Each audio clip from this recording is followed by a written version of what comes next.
We go outside. I think the floodlights were coming on very shortly. It's that very borderline light. And England need 5 more wickets to level the series and for, to set up a very different test match starting here on Friday as a series decider. And Ben Stokes on the stroke of tee, produced a stroke of brilliance, a brutal ball up into the armpit, and Blackwood fended it away, and Buttler moved to his left. That's not the best of games, Jos Buttler, and especially catching down the leg side, actually, but this was a more loopy catch, and he showed all his athleticism there in moving 5-6 yards to his left and then taking a catch in a full dive. So that is why they're 5 wickets down. Now Dowrich is the new batsman, and again Stokes is continuing round the wicket to him. Up he comes and bowls, and has fended it away off his shoulder down to backward square leg, and there is no run. So again, even with the new batsman having just come in, they're going into the short aggressive mode, which is interesting. Maybe with the new batsman, actually perhaps you just start things off as normal, line length, and try and get him out in the normal circumstances. But they reckon that they're going to remove Dowrich by these means as well, and Stokes, the last ball of the over, comes in and bowls to him, and again he jumps up and gets well behind this, and the ball runs away into the offside to complete that over. 43 have gone. The target's 312 for West Indies, and England need 5 more wickets. Brooks has 52 up at the other end, and an anxious looking Carlos Brathwaite has slipped into the chair beside me. How are you doing? I'm good. Really enjoyed our session. Yeah, really enjoyed our session, man. Control, stayed positive. Brooks flirting with a little bit of danger there, taking all long on, but really enjoyed it. It's a shame that Blackwood lost his wicket just before tea. Could have set up an even more interesting final session. Would he be cross the way he got out? Nah. Under the armpit? Yeah, it was uncomfortable. Yeah. It wasn't a reckless shot. Could he have played it better? Yes, he could, but I mean, Stokes makes things happen. He put the ball in areas and set fields that supported the way he wanted the ball, and he got a just reward. So I mean, at times we always say the batsman should have done something different, and obviously if they did, they wouldn't have lost the wicket. But you got to give the bowler and the captain and the plan credit sometimes. 137 for 5, and Chris Woakes is going to bowl from our end of the ground. He's bowled 11 overs so far and taken 1 for 26. He's bowling to Brooks. There's 2 slips there, and Woakes is on his way, and he bowls just short of a length, and Brooks works into the leg side. They're going for a quick single, and that'll bring Dowrich down on strike. What do you think about doing that short pitch to someone who literally has just come in? Because there are so few options of ways of getting somebody out that way. But if you think about how Dowrich played the short ball very unconvincingly in Southampton, you saw how he looked when he came out in the first innings. Go for it. That will be a tactic, yeah. And they probably aren't looking to get him out with the short ball from Stokes' end. But if he's afraid of it or not playing it well, feet tangled, Woakes might be the benefactor. Woakes on his way, moves in, bowls to Dowrich, who's hit on the pad, appeals leg before wicket is out. I suspect he'll almost certainly review this, but he shuffled a long way across, and the finger went up, and he's going to review it inevitably. Okay. So let's see if Chris Woakes has broken through almost immediately after tea. The original decision is out. If I could see the front foot first, please. It's a question of leg stump for me, from the angle that we had. Thank you. Fair delivery. We could move on to front on spin vision, please. Pretty sure he didn't edge it, but we'll check. Let's have a look at where this is going. Okay, it doesn't look like any bat involved, but can we just confirm that with Ultra Edge, please? Okay, keep it running through. What do you think, Carlos? Clearly no bat involved. We'll go to ball tracking when Same ready, thing please. I said. I think it might be umpire's call round about that leg stump, but we'll see. Impact in line, umpire's call, leg stump. There you go. So it wasn't plumb by any means. This is umpire's call. I think he made it look Go worse. back to Mike on field. Stay with your original decision. You're on camera now. By going so far across, but it's umpire's call for leg stump. And so Chris Woakes has taken his 100th Test wicket. He's got a big smile on his face. rather larger than Duric, who's walking off past him now. LBW without scoring. And that surely puts England now, with the captain coming out at number 8. It does put them on course to win this game. So it's got to be done. And Holder, of course, is a very accomplished batsman. Yeah, it's just disappointing to see Duric get out the same way again. The short ball has been used so that he'll be jumping around the crease. He got caught in front middle stump. Obviously, it was hitting just outside. But when you look at the replay, you can see leg stump. And it just looks as though you're scared. You just need to front up, get forward. Really and truly should be in line with our ball. Probably tucking that way down to fine leg. Getting your feet moving and getting into your innings. Instead, you're jumping around the crease, you're being hit in front of the stump, and it looked plumb. Umpire's call really and truly makes it look a lot better than it really was. But again, both feet on the crease, closer to off stump, you could almost see leg stump, and it just doesn't look comfortable. He'll be getting a lot of short balls from now on, from very first ball. I think you're right, he will. But he'll consider himself a bit unlucky with that, because the computer had the ball literally just shaving the leg stump. So 100th wicket for Chris Woakes, who's now got Jason Holder in his sights. Off he goes and bowls to him, and the West Indies captain leans forward. And the ball runs down to gully. And there's no run. So a nice start for Woakes to get a wicket so early in your spell. And also for England too, who won't have to be reduced to hunting and searching for a little while. They can just run up and do what they've organised themselves to do. But if you look at the replay, it was that really, I think, it was Duric's position as much as anything else that I think accounted for that decision. Woakes again moves in, bowls, is swinging in and clipped beautifully. You heard an ooh and an ah. It was hit in the air, but it went like a rocket through mid-wicket. And Holder's off the mark with 4. Now, I prefer to see you get caught like that, trying to be authoritative and not necessarily be reckless, but you're stamping your authority on the game, ball sliding down leg, you've been positive, than just jumping around the crease. I mean, Jace is a lot taller than Duric is, but similar line, and just looking at where the shapes are ended. Yeah, you don't want to lose a wicket so quickly after lunch, and there's no even bigger task to not only rebuild, but then obviously have enough wickets in hand in the last hour. 4 wickets now for England to get. There's 41 overs. After this one, Woakes goes in, bowls, and Holder plays that easily. The ball runs down to third man. Retrieved by Bess.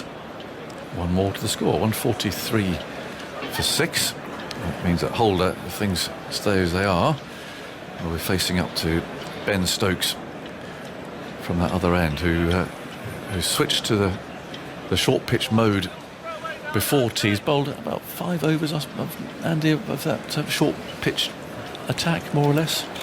He's bowled 8 overs in the spell in total. Yeah, I reckon that. But it's about after 3 overs he's switched. In goes Woakes, bowls, easily played by Brooks, who's 53 not out from 97 balls and playing nicely. And that's the end of Woakes' over, in which he took his 100th Test wicket. Yep, 75 of them at home. As I was saying, the second oldest seamer to reach 100 wickets for England since the 1950s. Only Devon Malcolm of England seamers who've reached 100 wickets since then has done so at a greater age. A pair for Shane Duric after he batted so well in Southampton last week. The first pair by a West Indies wicketkeeper since Ridley Jacobs against England at Edgbaston in 2004. Oh, well, we won't go and tell him that yet. But, anyway, these stats, they can big you up and they can bring you down, can't they? I'm afraid. So it looks as if, yes, Stokes will continue this short pitched attack to Roland Holder. Roland Holder. Didn't mean that. Jason Holder. Wrong Holder. Jason would not be happy. Would he not be happy? Especially if looks come into it. Well, don't tell him I said that. Jason Holder. I should message him now. No, don't. 143 for 6. I'm glad I entertained you. Here comes Stokes round the wicket. And what's Holder going to do? Well, he lets that go by outside the off stump. A little bit of a dabble at it. An interesting field, because short leg is Pope, and almost directly behind him, Root is saving the single. And he's talking to Broad, who's at mid-wicket. backward square leg, a long leg. Very fine third man. Stokes walks slowly back and goes round the pile of sawdust. Holder, bat raised. Waits now as Stokes comes in. Bowls him down the leg side as dips inside that. You have to think it's a nice little battle within a battle. Stokes versus Roland Holder. How old's Roland Holder now? No idea. He was still involved in West Indies cricket. Yes. I think he probably still is at an administrative level. But Jason would obviously have seen Stokes' exploits in a couple of innings. Stokes would have virtually won the first couple of battles with the bat. And Jason hasn't had much of an impact with the bat this series, so now's the perfect time. Very tall man, stands up now, bat raised, in comes Stokes, bowls a bouncer, turning. Again, just ducks underneath that. Allows the ball to pass harmlessly over his head, and it's collected by Butler. 143 for 6, and now Holder's prodding away at the pitch. Enormous pads strapped to his legs. Looks around the field. Roland Holder's 52. Oh, well, there you go. We'd like Jace to get 52. He'd like to get 52. The floodlights coming on. In comes Stokes. Bowls, well, a wasted ball, really. Very short and That's a wide. far down the leg side. That's a wide. Well, it's just another ball to tick off, isn't it? If you're West Indies, there's 40 overs to go. And the 2 balls that remain in this over. 143 for 6. Roland Holder was he chairman of selectors quite recently? Yeah, Courtney Brown was. Okay. Here's Stokes running and bowling again, and a That- wasted ball, if I'm honest. It was just That's another wide. yeah, it was just hurled in halfway down and harmlessly down the leg side it went. And now Jason Holder's doing some tapping of the pitch just to make the point to the umpire. Hang on a minute, is that two over shoulder height? I know he's got to get up a long way. But Talking about Courtney Brown, he got into a real bad accident early in the year, and Oh, right. yeah, I think he's recovering. So I wish hope him so. well. absolutely. The guy he was actually on the right, and the guy that ran into him lost his life. He's being reckless, so fortunately Courtney Brown didn't lose his life as well. So Oh dear me, I didn't I know wish that. him speedy recovery, but yeah, it was testing times for the cricket fraternity Yeah. back home. Hero too, who won the Champions Trophy, didn't he, in the dark at the Oval. Stokes bowls, pitched up this time, and played firmly by Holder towards mid-on. Stokes rolls over and fields it. 143 for 6. The target, 312. And England have 40 overs left in which to claim the last 4 wickets. And they will be Zara Joseph, Kemah Roach and Shannon Gabriel. So you'd think, well, England will think, if they can break this partnership, that'll open and end up. Yeah, and you just think a target of 312 had the catch of Ben Stokes been taken, and you're trying to chase 270. England can't be as expansive as they will be now, and you need 130 runs in 40 overs. Not that difficult on with this outfield if you're in. 143 for 6. Floodlights on, and Wokes on his way to bowl to Brooks, who plays that very neatly. Very unflappable character, it seems to me. Brooks, he just went forward there and played that away. Now, Roland Holder, that's why I remember seeing him last year on the tour. He's head of operations for Cricket West Indies. Actually, he was involved in getting this tour on, so thanks to him. Roger Harper is the lead selector. 143 for 6. 2 slips waiting. Wokes strides out, moves in, bowls to Brooks. That doesn't get up very much. Brooks was looking to get right up on his toes there to play that short ball, but to get down a little bit. I was actually quite happy to see that just now, because from Stokes around the wicket, he was ducking quite early, and you start to wonder if he's short ball playing on his mind, but he has to be watching the ball long to be able to pick it up short and watch it long enough to see that it's levelled out and actually almost a punchable height. Yeah, play it nicely. There's a man at short mid-wicket. It's Wokes. Runs up, bowls, hits him on the pad, but that's going down the leg side. There's no run. 143 for 6. Lone cameraman points his TV camera towards play over on the right-hand side of the ground. Otherwise, Old Trafford is an eerie sight, to be honest. There's 2 people sitting and watching below the point. But, they almost look as if they're spectators. I mean, they won't be. I'm not sure who they are.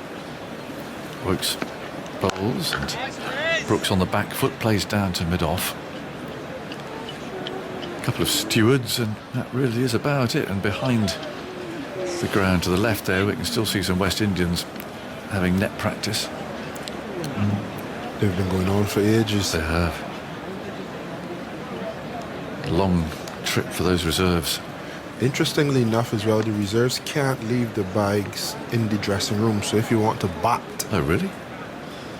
Here's Wokes. And that's nicely played again by Brooks, going right behind that. Well, I suppose there's a room, is it? Social distancing and everything else. Yeah, so they need to drag the bags from the room down the elevator or the stairs, because they're also advised to use the stairs more so than the elevator. Yeah. And then roll it to the nets and roll it back each time they want to have a net. So for the all-rounders or the bowlers who want to work on the batting, I don't think that'll be too flattering at all. And that's a long way up those steps too.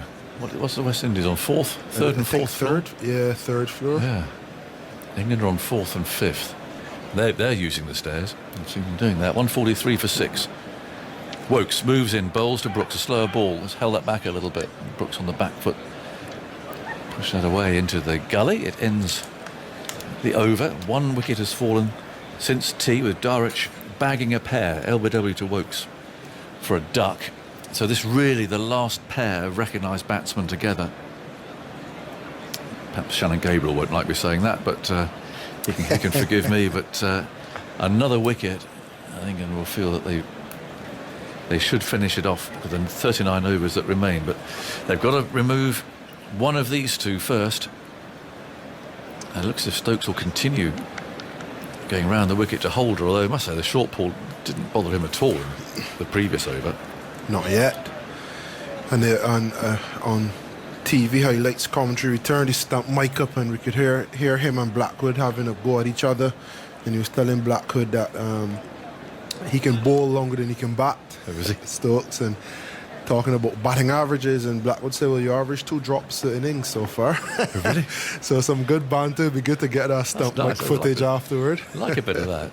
So you can just turn it up, can you, and just have your little private listen. Yes, I really enjoyed it. I enjoyed there's a Shane Warne moment when he was having a go at Paul Collingwood when he walked out to bat at the MCG one time. You could just turn it up. I was on the ABC, I think. I hear Shane going on about Paul Collingwood's MBE.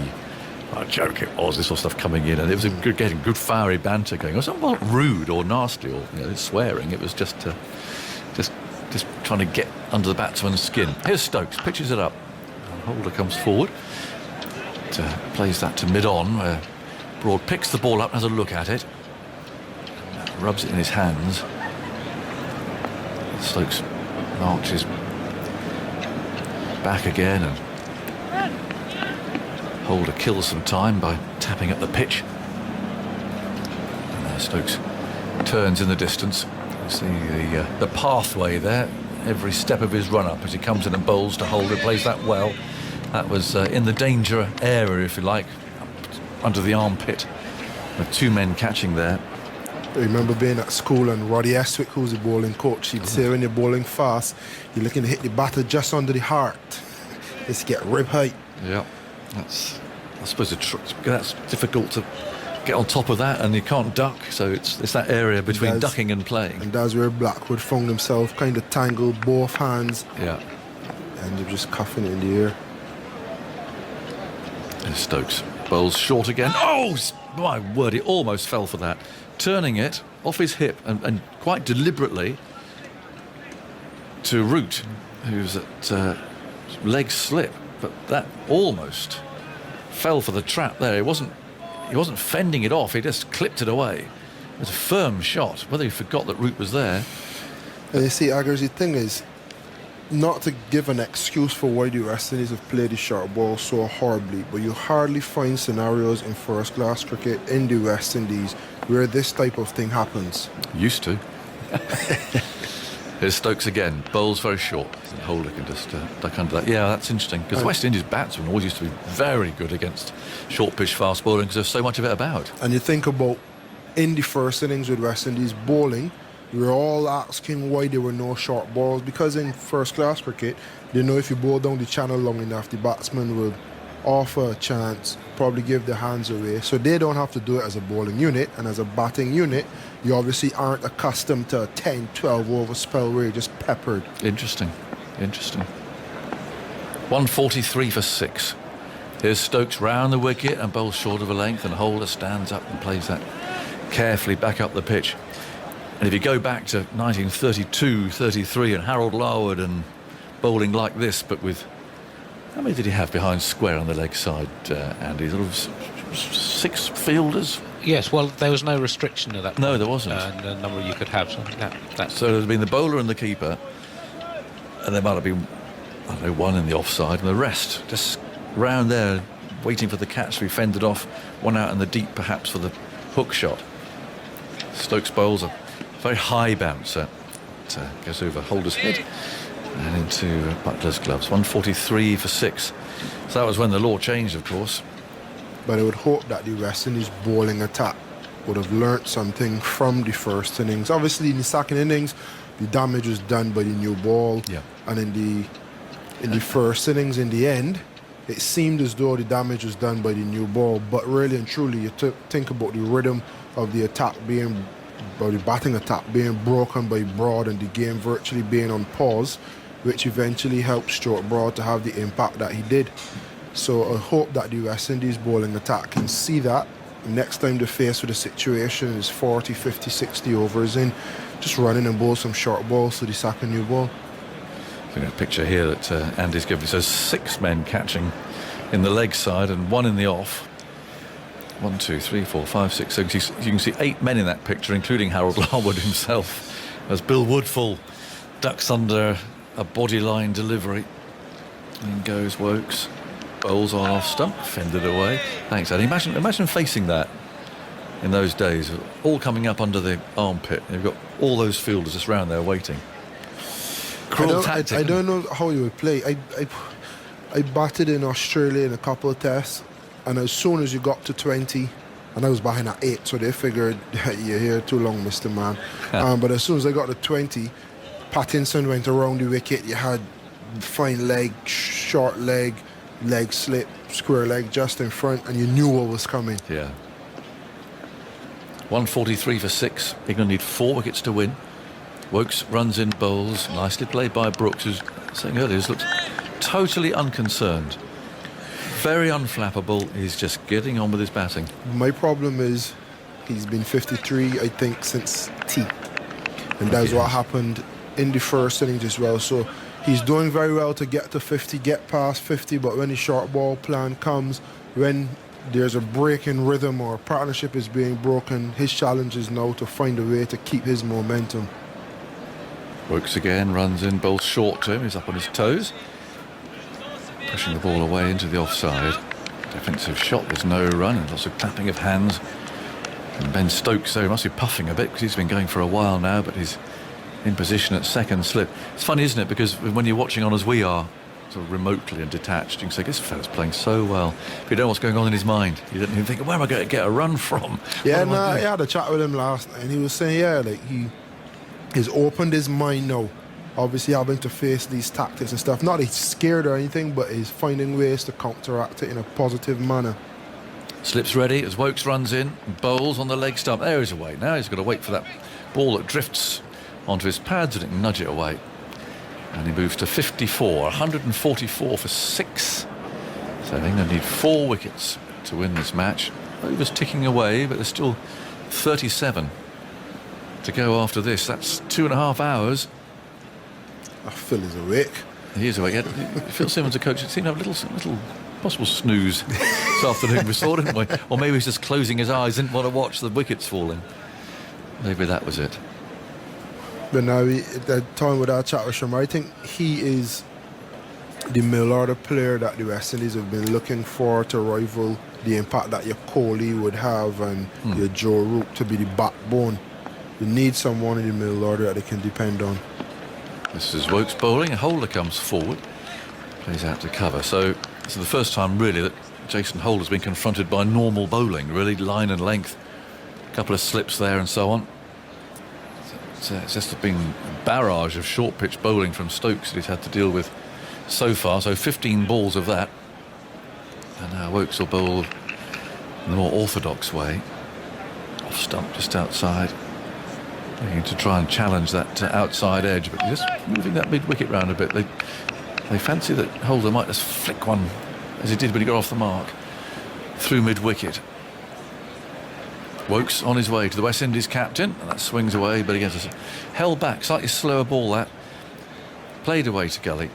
And that's the end of the over. So 144 for 6. England need 4 wickets. More from Carlos Brathwaite, and then Alison Mitchell will come in here. Yeah, seeing some sheer hope graphics on the screen. I really feel for him. I think in this series thus far he's been batting so well.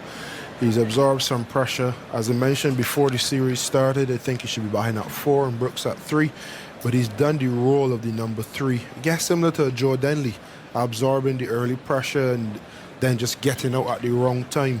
So it's unfortunate to see him batting as well as he is now and not being able to carry on, but just showing his graphic by position and his best position in Test cricket. He's actually averaging 50 at number 5. Interesting. Doing a job for the moment though, but still a whopping 37 overs left for the West Indies to survive, for England to take 4 more wickets. And it's Brooks on strike on 54. Stokes around the wicket once more. In he goes, getting in behind it, high front elbow, back up the pitch. Stokes fielding off his own bowling. He's still got this field set for around the wicket. Short ball attack with the leg slip, short leg, square leg in place. Man back on the fine leg boundary as well. Carlos, it's a shame you're not sticking around for another, probably an hour and 20 minutes. I'm not sure whether you'll be on when we next go, as Stokes is in, short ball ducking underneath it, when we next go to the shipping forecast. We've sort of gone over the halfway mark of the series before it took you to ask me what on earth the shipping forecast is about. Gee, someone sent a link, I think, on Twitter. I know it was Adam that showed us something about the sleeping. Well, this is something else. Video on YouTube. Have you got your head around the presumably you haven't actually heard the shipping forecast, because when you're on air you hear us throw to it and then we carry on talking about the cricket. It raises my intrigue and then I'm out again. So it's a huge mystery to you at the moment. Stokes around the wicket, bouncer, but it's down the leg side, and Brooks didn't have to do much to get out of the way, through to Buttler. Well, it's got a very melodic sounding delivery to the shipping forecast, which it is for all those out on the high seas. Dulcet? A dulcet tones? Yep, always presented, read by a broadcaster with very dulcet tones. But you see the waters around Great Britain are split into different areas. It's 31 different sea areas around the British Isles. Stokes around the wicket again, ducking underneath it is Brooks through to Jos Buttler. But they all have wonderful sounding names like Dogger, Fisher, German Bite. And it's a little bit of a code almost. If you don't know quite what the words mean, it can sound like a wonderful code, but it's quite poetic as well. How could you leave North at Sira out of that? And South at Sira. No favouritism intended. Viking, that's one of my favourites. Strong, solid. Now, I've got an email here from Andy Fraser. Speaking of voices, as Stokes is running in again into Brooks around the wicket, fuller this time. Brooks getting his back down to it. Stokes fielding off his own bowling. Dear TMS, says Andy, am I alone in thinking I could listen to Carlos all day with his lullaby Caribbean voice, tinged with a bit of the Blarney? Would it be possible for Carlos to read the shipping forecast next time it's time for the news from Dogger and German Bite? And he says, I suspect he would be a natural. Producer, we've got a nod. Next test match, then, Carlos. Next test match. This one is in a very interesting position at the moment. In goes Stokes and getting in behind it. Brooks, who was up on his toes, fends it down into the offside. And the West Indies remain 144 for 6. England striving for 4 more wickets. Holder on 5. Brooks stays then on 54. It's a bit of an institution, the shipping Adam, do I forecast. need to do any homework when I go home this time?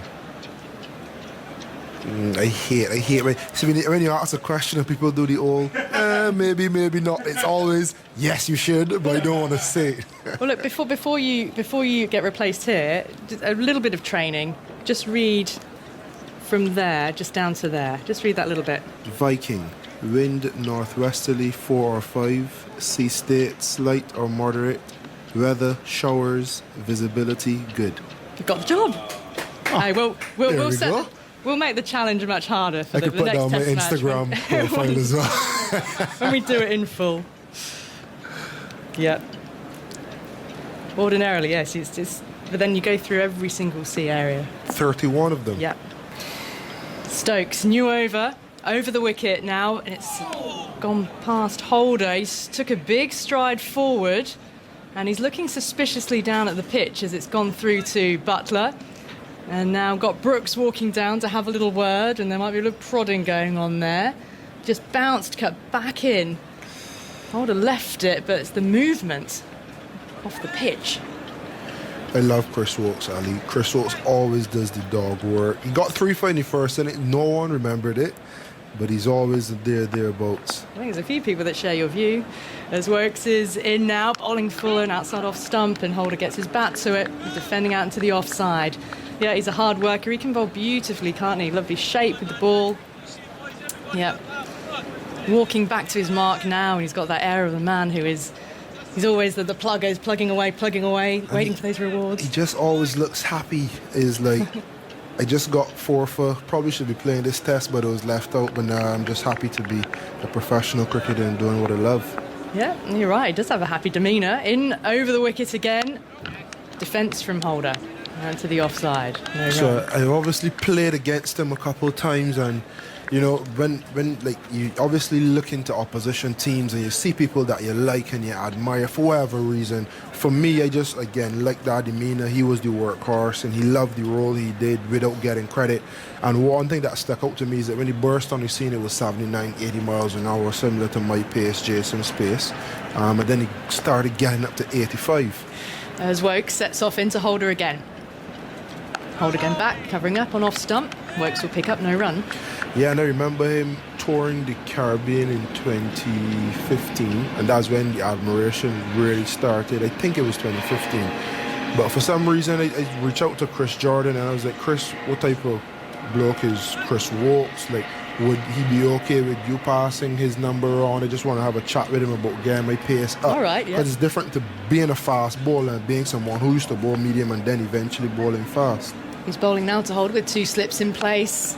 Touch of shape back in, defended out towards backward point, no run. Yeah, so Jordan messaged him, I don't know how, just thinking, then he sent the number over and I just messaged him, hi, Chris. This is in Carlos the here." midst of the tour in 2015. No, this wasn't Ah, the right. message, just some Yeah. random set of downtime I had. And just random chat, just how you're doing, you know, you obviously follow your journey, you were bowling X pace, you know, up to date. If you could share any tips. And he was so happy and so generous with the information. And Well, that's a lovely thing to hear, I think, as Woakes is outside the off stump. I mean, people say, you know, we're giving tips to the opposition, but the cricket fraternity is different, isn't it? It's, Yeah, and it's about everybody wanting to help each other in many regards. It's the end of the over, 140 for 6. yeah, and for me, like, obviously, I admire someone from afar, and then you actually get in contact with them, or you have a little brush with them in some way, and you start to think, probably admiration misplaced. But in this case, it was admiration heightened, and it was just like a different level of respect. And then obviously, I don't want to share what we spoke about in detail, but from listening to his journey, and where he's gotten to and how hard he's worked to get there, and then to continue to see him at some points in time being the fall guy, he's still like, you don't see him put anything on social media that would slate anyone. He's just happy to go about his business and do the hard work. So, I mean, for someone who doesn't get the credit, he definitely has a fan in Carlos Brown. He is one of the nice guys of cricket. I think that is widely acknowledged. I won't ask you for whom you've maybe found the admiration has been misplaced, but yeah, very good to know. Zit. Yeah. But also, the T20 leagues around the world have broken down a lot of barriers, haven't they? Between, I guess you must get a sense of a player that might be not quite accurate to their real personality, because the only time you see them is on the field in a confrontational, high-octane, competitive environment, whereas actually that person might just be a really nice bloke behind the And scenes. sometimes they probably aren't, but when you get to know more about them, you kind of understand why they are the way they are. Change of bowling. Stuart Broad is coming back into the attack. The innings is 50 overs old. Broad's taken 3 for 25 from his 10. It was a burst either side of lunch. We haven't seen him bowl since then. England need 4 more wickets to win. So, what can Broad do here? He's got Brooks to bowl at, 2 slips. There is a short extra cover and a short mid-wicket in place. So Broad headbanded up, in now, bowling full, and he's beating the outside edge straight away. Oh, and he's letting out a puff of air to say, yep, I'm going to be on it straight away here, and he is. Brooks wandering down the pitch, prodding away. 54, but it wasn't very convincing defensive stroke from him then, just a bit of a prod forwards. Alistair Cook has replaced Carlos Brathwaite. This is another little turning point, couldn't it be? Can Broad be the man now to take the game forward for England and win it? Hopefully. He's done it in the past. Bright sunshine, he's racing in now full. He's squared him up a touch defensively, just getting that bat right behind the ball, high front elbow. Yeah, he's had quite a breather now, hasn't he? We haven't seen him bowl since a period just after lunch. No, it's been a good bowling performance actually by the England seamers. I think they've had it. I like the variety of the left arm. You always feel Joe Root's got options. The Ben Stokes bouncers. You got Wokes if it's swinging. Sam Curran. It feels like a good attack. It feels like Joe Root can tactically do a lot of things. Broad in, that's flicked away aerially, past the square leg umpire though. There was a mid wicket there, but it's just wide. Coming back for 2. Throw comes back into the lime green gloves of Jos Buttler. 146 for 6, but that didn't have the sense of control about it. No, he's played really well. That was uppish. Ollie Pope probably 10 yards in front of the square, maybe even more, 15 yards in front of the square. Would have gone straight to square leg. I'm pretty sure he wouldn't have played it quite the same if the field was there. Broad earlier dismissed John Campbell, dismissed Shea Hope, he dismissed Roston Chase, and had the West Indies at 37 for 4. He's in again now. Over the wicket and edge, and it's gone past second slip, running away down to the boundary, and it will be 4. Ben Stokes put in the dive. So some runs coming, but also some edges and some, Stuart Broad as a 150 is up. Ben Stokes' marathon spell, 11 overs, 4 maidens, 1 for 20. It's his second 11-over spell of the match. And looking at the lengths he's bowled as he's tried to flog something out of this pitch, out of over 1,000 spells of 3 or more overs by England fast bowlers in the CricViz database, it was his 2 spells in this match were the 4th and 6th shortest pitched of those. So he has 2 of the other top 6 as well. Wow, amazing effort. Broad in, banging it in, fuller of length. Brooks 60 not out, defends to the offside, no run. Yeah, marathon from Ben Stokes. I mean, with the bat earlier, with the ball, chasing off his own bowling back to the boundary at one point. Andy, I might have a stat for you. No, I don't know if this has been spoken about on TMS, but is Ben Stokes the first person to score over 250 runs and take 2 wickets for an Englishman in a Test match? Ooh, I can check that for you. There was a niche stat about him. Yeah, I mean, this is where I'm... Last ball of the over from Broad, and it's full. And coming forward is Brooks defending. By the way, just for everyone, I haven't looked this up. This has been sent to me. Just hopefully trying to prove. When you're sitting in the pavilion with Essex after nicking off, you can familiarise yourself with the stat system. As he's only the second England player to have a 50 and a century and take a wicket in both innings of a Test, and the other was Ian Botham in the legendary Headingley Test of 1981 when he made 50, 149 not out, took 6 wickets in the first innings and 1 in the second. So Stokes with 176, 78 not out and a wicket in each innings of this. That's only other England player to do that admittedly niche but still impressive achievement. But I'll check my previous one. Yeah. Did that come from your mum by any chance? No. Oh. Okay. I was doing it on BBC on TV, so I'm just wondering whether that's right. I want to check with the guru. Has your mum given you a match report from today Yeah, yet? we've already had that. Not from okay. today, from yesterday. In goes Wokes, now new over. A little bit of late movement perhaps. Holder coming forward. Oh, they're going to run on a misfield to Crawley's there at backward points. A single. Actually, we've done a lot together, haven't we, today? Today we have We've been done on a radio lot. and TV together all the time. Following each other around. It's because I know you're leaving. I said to the producer, I just need to get as much cookie as possible before he goes. But yeah, England's striving here. Yeah, just the element of frustration just maybe creeping in. There's still a lot of overs left. You just know that they can get one of these two. You're opening up an end, aren't you? With Joseph in next. Wokes into Brooks, and he's beaten. That one's taken off. Surprised the batsman, through to Butler. Really went with tremendous carry. Still rising, I think, when it reached Butler. Right in Jeffrey's corridor, that wasn't it? In the corridor. Beautifully bowled. Played it well, actually, because it did bounce. He just dropped his hands. He didn't follow it. Didn't curtain rail it too much, as Graham Gooch used to call it. It was a lovely ball. And I think England just got to believe, and they've got to hang in there. Something will happen if they keep doing the basics right. Brooks awaits, works it now full in on his toes, and he's looking to drive only as far as mid-on, though, where he finds Broad. He's held the ball back towards the striker's end because Brooks might have been wandering out of his crease. Well, we've ascertained that Carlos Brathwaite might be Chris Wokes' #1 fan. Really? Yeah, he's a huge admirer.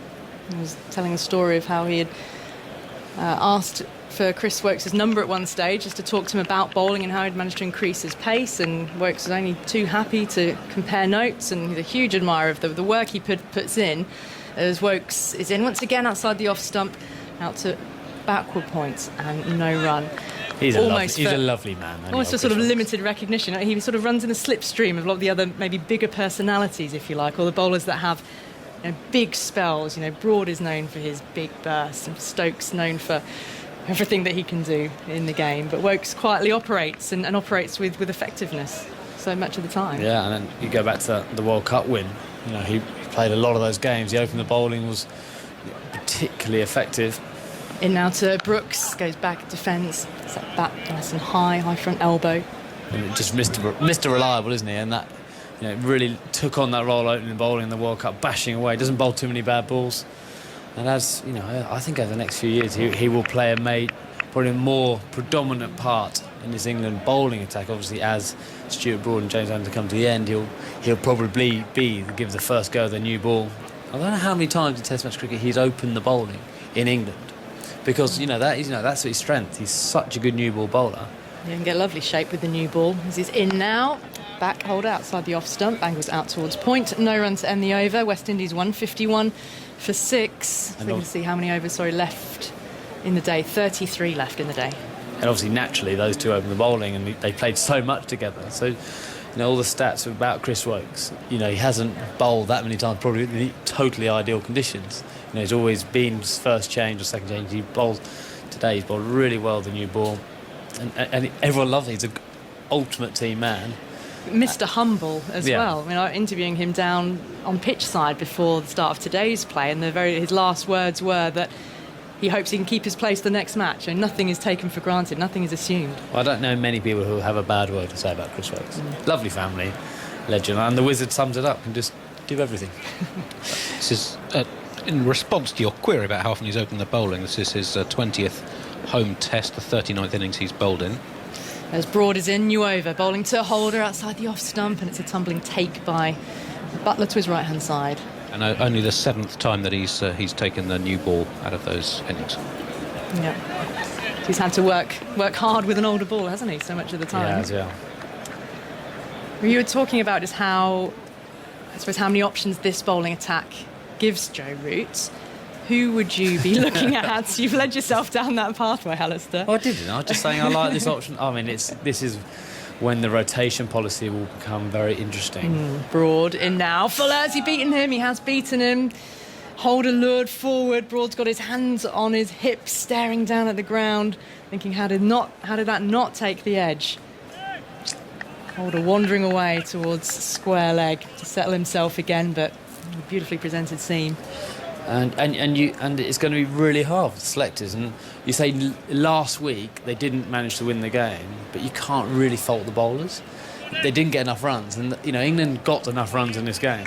If this hadn't rained, they would have easily beaten West Indies. It's only because it's rained that we're in this kind of situation. Holder stands tall, bat raised as Broad is in, outside the off stump, could carry through again to Buttler, left well alone by Holder. And if you had Anderson, Wood and Archer with 460, 70 runs to play with on this wicket, England, I think, would be in this very, very similar situation. So I think England's success would be down to how many runs they score. The bowlers, they got so many options, so many good options with the bowling, that it almost doesn't matter in one sense. You know what I mean? You're picking hairs between, like, the Chris Wokes, Mark Wood. They're so skillful, such good bowlers. Yes, they offer something slightly different in terms of pace. Holder waits, Broad in, bowling fuller and straighter. It's defended up to mid-on, no run. Paces and trajectory and all that stuff. But ultimately, in English conditions, in a test match here, you can pick almost any of those bowlers and they're going to do a job. If they score runs, they will I'm pretty much guaranteed they'll take the 20 wicket. Ideally, would you always want one of Archer or Wood to give you an express pace option, or again, is it always going to depend on conditions, pitch? Yeah, I mean, I think ideally, when you've got a bowler who can bowl 90 mile an hour, I don't think England have really missed that today, missed that on this wicket.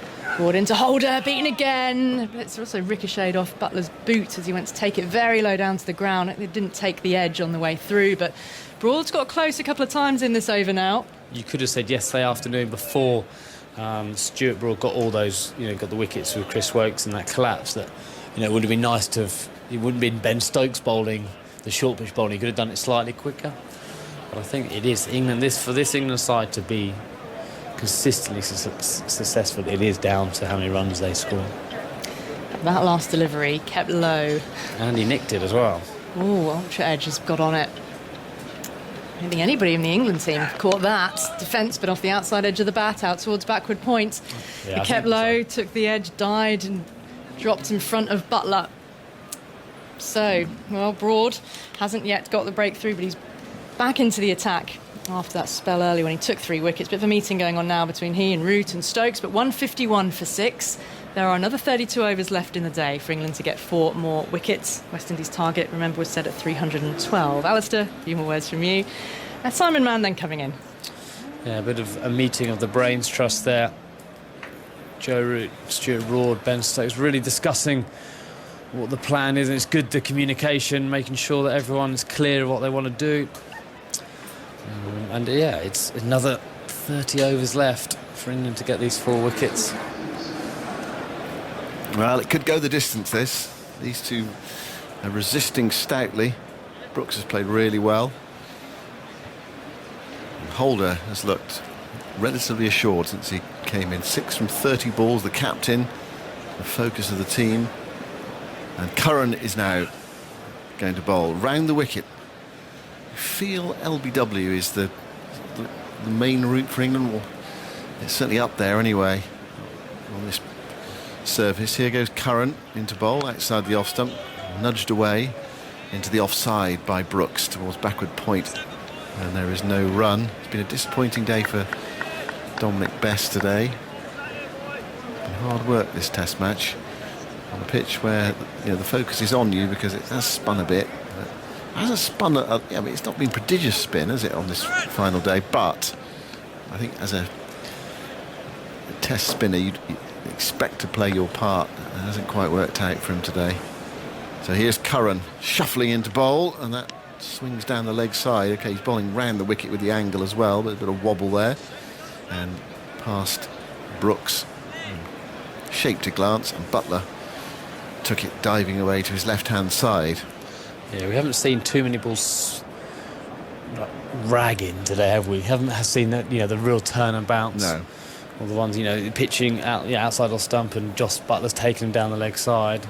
Now, is that an indication of Dom Best not bowling as well as he could have done, or the pitch not spinning as much? Curran bowls. Brooks defends, pushing it out to extra cover, and there's no run. He's 60 not out, Brooks. Played well in the first innings as well. Excellent test match. It seemed unlikely the pitch. Well, some pitches do. They spin less for some reason. Yeah. I don't quite know why. It's bizarre, isn't it? You have so many theories. You think this would be dry, drives now. But some pitches start tacking, they spin off the tackiness on the day when you think, oh, it's going to spin miles the rest of the game. And then as it dries out, it doesn't spin. Curran bowls, it's full, it's driven by Brooks through the offside, past short extra cover for at least 2.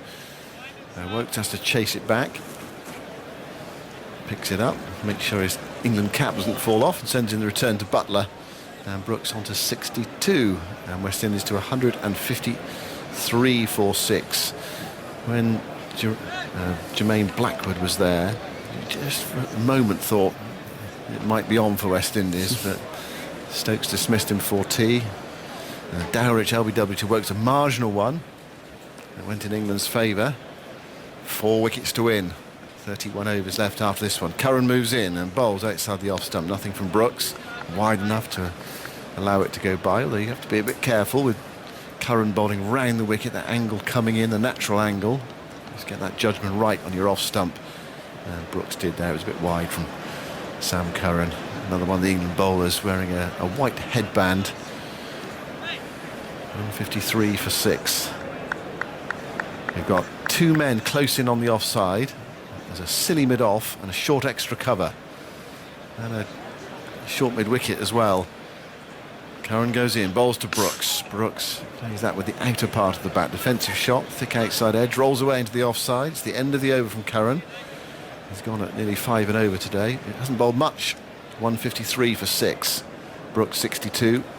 Holder on 6. It looked relatively straightforward for England when it was 37 for 4 after 15 overs. It looked a long haul for West Indies, but they've got a prize at the end to aim for. I think that's the key, isn't it, here? It is, and it'd be a big achievement for these guys, for West Indies to retain the trophy. And as it gets a bit, then we're going to get into the close when they get closer and closer. You know, can they hold their nerve? There's definitely going to be another little twist. I wonder if maybe it's worth going Dom Best the other end just for a couple of overs with the drift. You know, the breeze is coming from, as we look, from the James Anderson left to right, and that would help him drift the ball out and bowl a more attacking line. Broad bowls to Holder. Holder's in behind a straight ball. Goes to Crawley, short extra cover. The sun's with us now. It's clearing this Manchester afternoon. We've had quite a lot of cloud cover today, but a lot of blue sky now and some pleasant sunshine. So I don't think the light is going to be an issue, which is just as well, because we're probably, if it goes the distance, we could well be here at 7:10, something like that. There's still 30 overs left, and it's 5:05. Broad moves in, bowls to Holder. Holder looking very assured there on the front foot. Plays it towards mid-off, and there's no run. And in Poulton, I think it's just tongue-in-cheek. Can England ask for an extra half an hour to get the win if needed? Well, they'd love to, but the answer is a big NO. I think Australia might have wanted that in Cardiff in 2009, if that was the rules. We'll just keep playing. Keep playing until you win. 153 for 6. Broad bowls, and Holder runs this down to third man, and he's going to pick up 4 runs. Bess is after it. It's one of those situations where, I mean, just half a thought where you think, oh, quite nice if you give West Indies 50 runs here, so we'll get them back in the game. Do you know what I mean? And play a few shots. Well, Blackwood was there. He felt they were doing that anyway. And actually, maybe England have got this. You know, that 300 target has always been out of their side. If it was 270, well, Jonathan Agnew will say you sometimes need to better to dangle the carrot, but I think the extra few runs have just given that England security. Broad bowl to Holder, drives straight to mid-off, and there's no run. Captains generally don't like to dangle the carrot, do they, in Test matches? It's brave, isn't it? It is brave. It's so much relying on. It's so important. Test wins, aren't they? And you know, if England can't win this game, or don't win this game, they don't want to be then have lost it, so the next game's dead because they were over generous. 157 for 6. Holder on 10. Broad bowls to Holder. Outside the off stump, thick inside edge, passes off stump to the Butler's left. That's gone for 4 as well. That was a loose shot from Jason Holder. Takes him to 14. 161 for 6. I mean, that could easily have cannoned back into his off stump. Even England are feeling the frustration that just watching the cricket, they're little half half chance, not half chance, if the things are just happening. He's got to keep hanging in there. Like, so easily could have gone onto the stumps of the inside edge.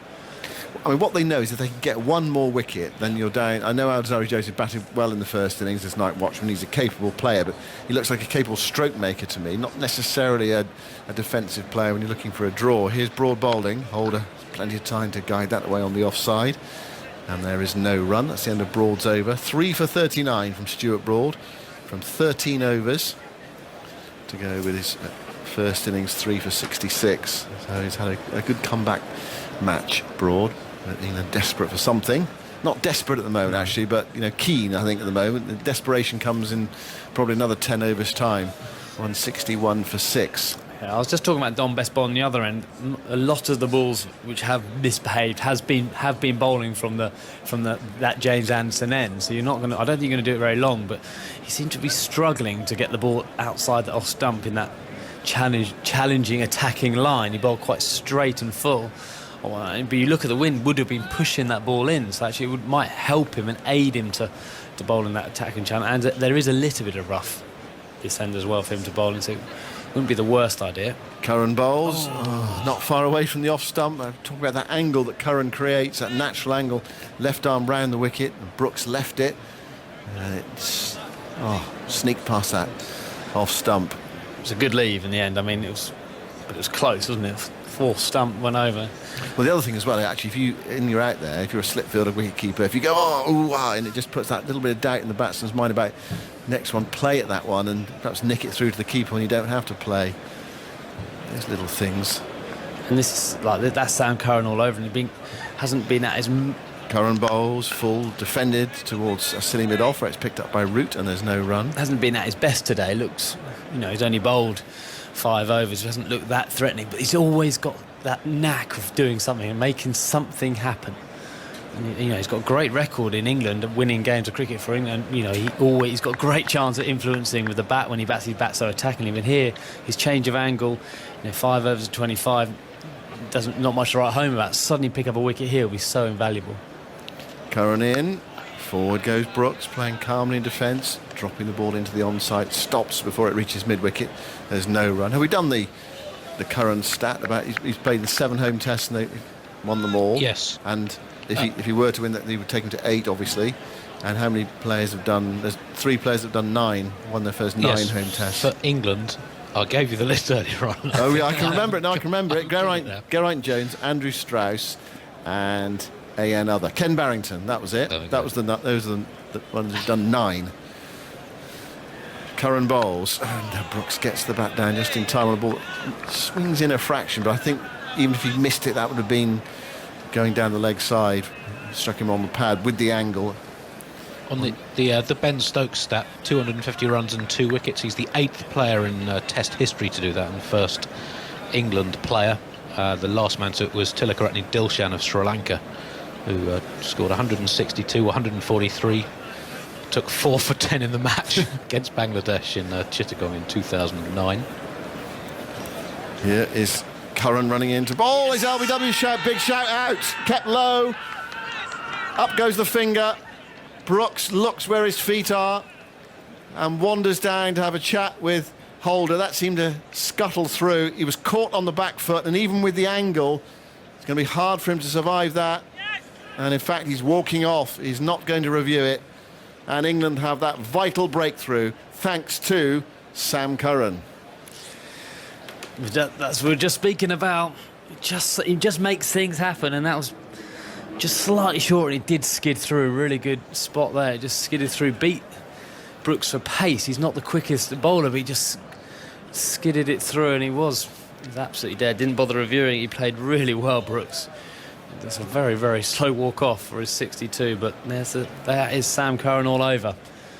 He's hard to leave out. He's hard to leave out in England with the effect he has on games in big moments. Well, that was what England were looking for. You could just tell the way they celebrated there. You can often see how a team is going in the field by the way they celebrate the wicket. And Curran ran through towards the slip corner. There weren't many in the slips, but he was off towards Stokes and Butler, and they all celebrated together. They knew how important that wicket was, because it opened the door. It gets you into that the real lower order of this West Indies batting. Alzari Joseph, who batted well in the first innings, but he did give England a chance. Is it not Joseph? No, I it's think Roach, is it? Kemar Roach. Kemar Roach is coming at 9. Okay, well there we go. Well, anyway, it gets you into Kemar Roach then, who's not in the same bracket as the top 8. Absolutely, and you feel now that's a lot of balls for numbers 9, 10, 11 to survive alongside Jason Holder. Just another little boost for England, weren't they? Just getting a little bit frustrated. Holder had a couple of edges, went down to third man, the inside edge past the stumps, and you're just wondering. But England, good wicket, a good wicket. And Phil Tufnell's walked in with a big smile on his face. There are 29.1 overs left. The players are taking drinks, and the ground staff are out there remarking the creases and sweeping up. Brooks 62 from 136 balls, 2 sixes and 4 fours. You can watch video clips of the highlights of today's action. You see that wicket fairly shortly now on the BBC Sport website and app. And tonight at 7 o'clock, or this evening at 7 o'clock, today at the Test, all the highlights of this final day. Who knows what is left for us. West Indies got a tall order now to survive, but we're into the last 30 overs of this Test match. The captain is still there. It's Holder, Roach, Joseph and Gabriel. 5 overs of the new ball potentially for England later on, so that is a factor as well. Let's have a look at the LBW shout from Curran. Was that outside the line? We're just seeing now Tuffers. Umpire's call for impact and wickets hitting towards the top of middle and off. Little scuttler. Yeah. Scuttler from Curran. Yeah, just what England needed, wasn't it? You just felt that it was slipping away from England, but great wicket, great timing. Here's Curran into bowl to Roach, the new man. It's full wide of off stump. Roach offers the pad, lays it through to Butler. 161 for 7. Other things to look out for, as well as the highlights of today's cricket on BBC Two at 7 o'clock. The TMS podcast will be available later. We get all the reaction from both camps to this Test match, and tomorrow there'll be a new Tuffers and Vaughan podcast. Don't miss that tomorrow, because it's going to be a belter. Is it? Sorry, you didn't see Tuffers' reaction there. Well, I'll tell you what, it was a shrug. Well, it might be a belter, it might not. Well, you have to listen to find out if it is or not. They're all belters, They're all mate. belters. Don't you worry about that. All We right. will be getting stuck into this Test match, which has been another great one. I mean, we're here again, day 5, After with it in tea. the balance Yeah. after tea. Yeah. One thing to note, England have had 3 umpires call Go against LBWs today. Oh, go for them. Go for them, yeah. Yeah, but then we had the glove that went against us. Yeah, that was Yeah. that was one that was glove, arm, yeah. caught, not given out, and England didn't review it. Right, here's Broad bowling to Yeah. Holder. Holder moves in, and Broad moves in. Holder turns it into the onside. Roach goes through for 1, and they're going to come back for the second. They are going to come back for the second. Close. Throws on its way, and Holder's struggling to make his ground. He dips at the line, and I think he's home using that long reach. But that was a very risky second one. It's going to be reviewed, but I think this is okay. We can see your best side on angle, please. It felt okay. There's not much excitement from England. Why throw to Holder's end? If it had been a better throw, he was gone. Back down. Back down. Thank you. The decision for the big screen is not out. Repeat, not out. That would have been a bonus. Yeah, a better throw right by the Yeah, bails, and he yeah. might have been struggling there, or, as you say, the other end. Yeah. It felt like a really tight 2. Why throw to the bloke who's 6 for 8. 6'8" and then throw to the little fella's end? He can't. 63 for 7. Broad bowls to Holder outside the off stump. Holder leans forward and lets it go. Those 2 runs take Holder to 16. And West Indies to 163 for 7. I just noticed that was 79 miles an hour. Yeah, if you look at it, we're just seeing it from side on. If he'd thrown at Roach's end, Yeah, well gone. I mean, really, there could have been a run out either end, because Holder was just ahead of Roach in the running, and also he's a taller man, so he's got a longer stretch. Wow, that was a let-off, really. Yeah. Holder looks up to see Broad approaching, and Holder's up on his toes to a ball that's short. playing it defensively into the onside, and it stops just off the onside of the pitch on this bright afternoon at Old Trafford now. Breezy, it's been cool for most of the test match, to be honest. Some cloud around, but reasonably confident that if England need the 28 overs, so these last 3 wickets, they'll have them. Of course, they won't want it to get that far, but I'll polish it off as soon as possible. Broad bowls to Holder, who plays quietly and opens the face, runs it away on the offside. Holder's off for a single, and then the throw comes in. Steady. Yeah, going to run himself out there. Yes. Holder gets back. If the throw hit the stumps, I think we've been upstairs again for that one. Again with Holder home. Let's have a look at the replay. He's looking for the single because we're moving towards the end of the over, are we? He was sent back. No, I think he would have been okay. Just put back down in time. England 3 wickets away. Yeah. 28 overs left after this one. 2 balls left in it. Broad starts off again. 2 slips in and bowls to Holder. It's full. It's chipped away down towards fine leg. Curran picks up, sends in the return, and there's Holder's single. England want to bowl as much at Roach as they possibly can. Well, they got 1 ball here, but in this situation, you want to be trying to get both men out. You don't want to be just looking at getting one bloke out. Get them all out. You want to got to be attacking Holder as well. Be a great effort by England as well to win this. But when you think yesterday afternoon, yeah, it didn't look possible, did it? No. 199 for 3, 17 wickets to fall in a day and a half. Really manufactured the win if it happens. Last ball of Broad's over. Roach yet to score. Broad goes in and bowls to Roach, and Roach plays that very competently right in behind it. He's improved. Playing that towards short extra cover, and there's no run. 164 for 7. So there we go. On we go. Holder 17. Roach yet to score. More from Tuffers, and then it will be Ishaq Gua. Do we have an emergency stat on Roach, Andy? Not on Roach, but a little more on Stokes. He's faced over 400 balls of the bat, and he's bowled over 20 overs in this game. He's the first cricketer in tests to bat for 400 or more balls and bowl 20 plus overs of pace since Andrew Hall for South Africa against India in Kanpur in 2004. So an impressive feat of endurance. He's cricket. a good blocker, is what you're saying. Yeah. Well, he's not on strike at the moment. Jason Holder standing tall, towering above the stumps as Sam Curran pushes away. He's bowling around the wicket to Holder. Holder on the back foot, working it to mid-wicket. So the field, deep point, he's got a slip, extra cover, mid-off, mid-on. Mid-wicket, deep, backward square, fine leg. There's Curran with his white headband. Walks back to the top of his mark, has tossed the ball from Stuart Broad in his white headband.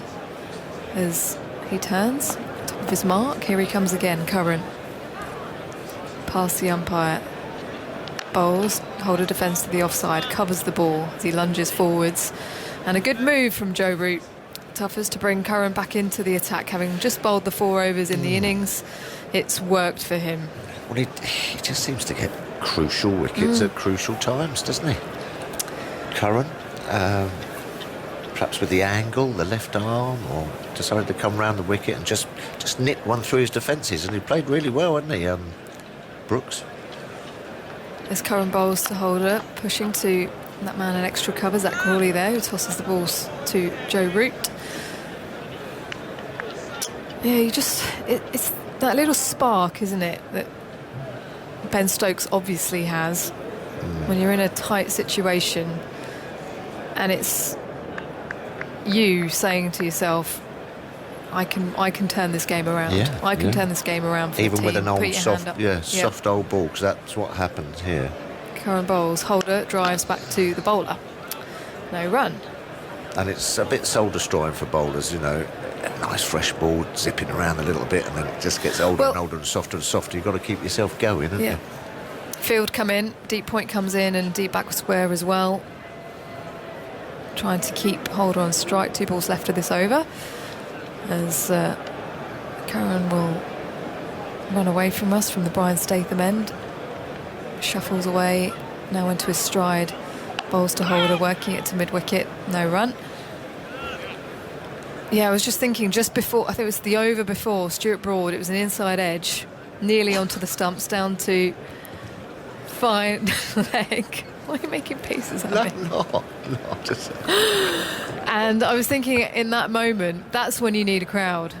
Yes. When you're working as hard as you possibly can, you're not getting loads out of the surface, and you just need the crowd to lift you when something doesn't go your way. Is Karen Bowles to Holder, who's struck on the pad, but very high up, and falls out onto the offside. So they managed to keep Kemar Roach on strike for this next over. 164 for 7, the West Indies. England need 3 wickets, and the number of overs remaining 27. Yep, new ball up the sleeve, but England would like to get them before that.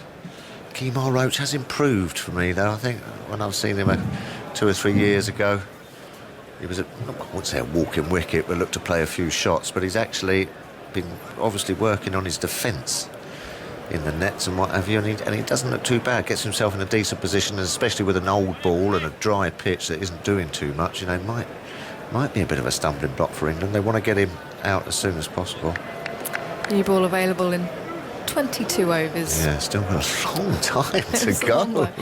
It's a long way away, but when you decide to shut up shop on this pitch, if it isn't doing too much, I think it's can be manageable. Yeah, and you have a bit of resolve, you know, and yeah, just want to not play the shots. I think that's why he's coming in front of Alzarri Joseph, because he looks like he likes to play his shots, as we saw when he did Night Watchman. He might have been a good move if they were getting close to the target. Yes, not now. Broad comes in on angle to Roach, who's forward and defending it to the leg side. All the time in the world, you see. Yeah. Oof. And I'm afraid to say, when the ball gets old and there's not a lot in it for the seam bowlers, this is where your finger spinner's got to come into it and make a contribution. 1 or 2 wickets.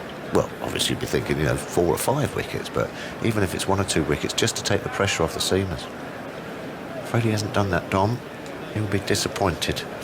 Plenty of footmarks that have appeared as Broad bowls full to Roach, pats the back ball back to him. Besser's now bowled 56.4 overs in 4th innings of tests and only taken 1 wicket for 160. So 13 of his 14 wickets have been first, second and third innings. We struggled in the 4th. Yeah, which is where you should be doing your work, earning your corn. So you anticipate a change, do you, for the third test? Yeah. Broad bowls to Roach, who plays inside the line. Yeah, he did. I just think also as well, just because the amount of, and we've been going through the stats with Andy about right-handers, only 1 left-hander, so you've just got to go with the left-arm spinner, I think. Just makes sense, doesn't it? Especially when you can use Joe Root as an option. Well, there you go. Well. Joe's not bad. And he can get revs on the ball. Yeah, he does all right. Yeah. 2 slips in play for Roach, as Broad strides in now, bowls, and another forward press, pushing that to mid-off. Solid. Roach. Kemar. Just back right out in front. Sorry, since December 2017, he's averaged 21 in Test cricket with the bat. 361 runs, 26 innings, 9 not outs. And prior to that, he'd averaged under 10, so significantly improved, as you were saying. Yeah. You can see, just in his setup and his stance, digging in for his side here. Bat lofted high as Roach comes across the stumps, and again head down as he's wide over the ball, playing it back to Stuart Broad, who now strides back to the top of his mark. Wind blowing here at Old Trafford, a nice breeze across the ground from left to right as we look at it, Tuffers. Grey clouds in the distance, a couple of spots. Have they left the right clouds? Have they left the right clouds? As Broad has passed the umpire to Roach, who looked uncomfortable as he played that. Just an extra bit of bounce as he manages to defend it back to the bowler, as Broad just offers us a few football skills, lifting it up with his right foot and then bouncing it between his feet and knocking it over to mid-wicket Joe Denley position there, as Chris Woakes comes back onto the field. Sam Curran will continue then from the Brian Statham end. 3 wickets then, that's the equation. England need 3 wickets. Look at Stuart Broad. The 2 headband players, it looks like sort of, you know, a Karate Kid and his master. You know what I mean? They just had a little chat there. Got another emergency stat for you, Tuffers. Well, don't waste it. Do you want me to hold it? Still got a couple of changeovers to go yet. Curran bowls, Holder pulls out to deep backwards square, past the man out there who's about 20 metres off the boundary. He'll pick up 4. Will Jason Holder. It was easily played. The West Indies goes for 168 for 7. Go on, Andy? let's have it. Shamar Brooks out for 60 in both innings. He's the first visiting batsman to be out for 60 in both innings in a test in England since Sunil Gavaskar at Edgbaston in 1979, and he's joined a pretty illustrious list of players who've been out for 60 in 2 innings of a test in England. Ian Bell and John Edrich for England finish the list after this ball. Oh, there's been a slight delay. Roy Fredericks for the West Indies, Arthur Morris and Everson Weeks, who recently died, the great West Indian. Holder inside edges it out to deep backwards square. A good length delivery. Curran bowling around the wicket, angling it in. Comes through for 1. Who knew? Who knew 60? Who needed to know? No, I'm absolutely enthralled. You're going to make a stats pack one day, aren't you? Oh, no, 60. From 1 to 100, everyone that's got out on 1 in both innings, 2 in both innings. And Is so there a forth. number what hasn't gone out in both innings? Oh, in both innings. Oh, in the 60s in both He's innings. got 3 days in between tests. Well, you sure we'll be able to work it out. Yeah. Got something to do. Lonely nights.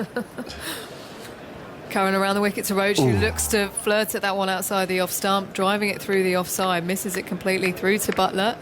Ooh. That didn't look like someone who's blocked lots of deliveries. No, there was no need for that. Very wide, wasn't it? And isn't a bit of reverse swing perhaps happening now? Quite an abrasive looking surface, isn't it? Puffer dust. Yeah, leave those alone. It's looking very grey, that surface. Yeah, it is. As Curran bowls, Roach turns it around the corner. It's past the umpire at square leg as mid-wicket chases after it. Throw comes in, they pick up 1. Off strike is Roach. Did you find your golf clubs, Ish? No. No? Oh, no. To be honest, I don't actually own any golf No, clubs. I've found but some clubs. Yeah, I wanted to find some because we've got a 3-day break here. I'm staying up here and I was hoping to borrow some. Sterilised, of course. Yes. But you need a certain size, don't you? As someone who's 5'1". It's handy. Like when you have a cricket bat that's a bit too big for you when you're a kid, you know. As Curran bowls full to Holder, who squeezes it out to the offside. Yep, definitely know what that feels like. I used to have a long handle. Did you? Did you? As a 10-year-old. Really? No, it was a short handle, but it felt incredibly long. I ended up going with a Harrow. Yes, nice little bats they are. But you could never get a good Harrow with good wood. Right. You had to spend a lot of money. Well, they just weren't available. No. It was so rare to get Yeah. a Harrow. Bit of a chair leg. Holder defends to the leg side. At the end of the over, it's 170 for 7 until late on in mine. There's some. We've seen some here. What are they? Fisher Price. Our producer Adam has just posted a picture of some that I might be able to use. Oh. A plastic set. Yeah, you'd be good. I reckon you'd be a Might good actually golf. help me get it off the tee. The ladies' golf, the pros ladies' golf is amazing. Yeah. The last, what was it, Solheim Cup at Glen Eagles. Was it Glen Eagles? Yeah, I'm not sure whether it was Glen Eagles. But amazing. What was it, Suzanne Petterson on the last green to win it. It was fabulous viewing. I mean, probably just one of the best you'll ever see. It is an incredible sport. Oh, we isn't are it? having a bit of Dom Bess. Yeah, we are. 25 overs remaining. England need 3 wickets. Glen Eagles, I can't remember anyway. Dom Bess is coming on. Yep. Yeah, it was Glen Eagles. Well done. Point. I mentioned those. I'm doing that later, Question of Sport. Yeah? Got to do that next Oh. week. Yeah, that's back, I think. Do you revise for that? Do you spend like a few days just of course. getting Head buried in journals. I can imagine Dawes Yeah. He's the sort of person that revises. Right. Don Bess is coming in now to Kemar Roach, men around the bat as he plays it forwards. He's got a slip, well, a silly point, What? short leg. Good. I could sit in the audience coughing for you if you want. Yes, that's right. Yes. What was that? That was old Millionaire, wasn't it? Yeah, as Roach drives, hits Ben Stokes, silly point. The Colonel. Was it the Colonel or something? Or the Major? Who was... Is it A? B? Charles Ingram, that's right, Charles Ingram. As Bess bowls to Roach, who's smothering the ball back down the pitch. This is where you've got to toss it up a bit as a spinner. You know, the old tail enders. Do-do-do. Yeah, well, yeah, they just sort of get a little bit confused. If it's on them, they can block it. You When don't- it's up yeah. there, they've got a little bit Lots too... of time. Yeah, too much time to think, and things can go wrong, and inside edges happen. So don't be afraid to toss it Well, up. that's quite flat as Roach sweeps, finds his way to short fine. Curran comes around, no run is taken. Yeah. I've been talking about it all day, Red. I think it's just bowled a bit too fast, Ishan, and a bit too flat. I mean, that might have been the arm ball, but just not quite well directed enough. Just toss it up a bit slower. Bess through his action That's a bit better. as Roach defends to the offside. Yeah, That might be the end of Stuart Broad, do you think? Till the last new ball. blast. yeah. So he's going to have perhaps... He'll probably have, I reckon he'll have one or two with the old ball before Yeah. he comes back on with the new, because Yeah. you want to get it right, don't you? As Yeah. Bess, bowling from the James Anderson end, bowls now to Roach, who's forward and covering the ball to the offside at the end of the over, safely negotiated. And 3 wickets for England to level this series, but time is running out. 24 Jeez. more overs remaining. England do have 5 overs with the new ball. And all these questions will be asked. Realistically, when the new ball comes around, you only want to be getting... Well, you kind of think Shannon Gabriel would kind of submit to the new ball. You don't want to be getting particularly 3 wickets with it.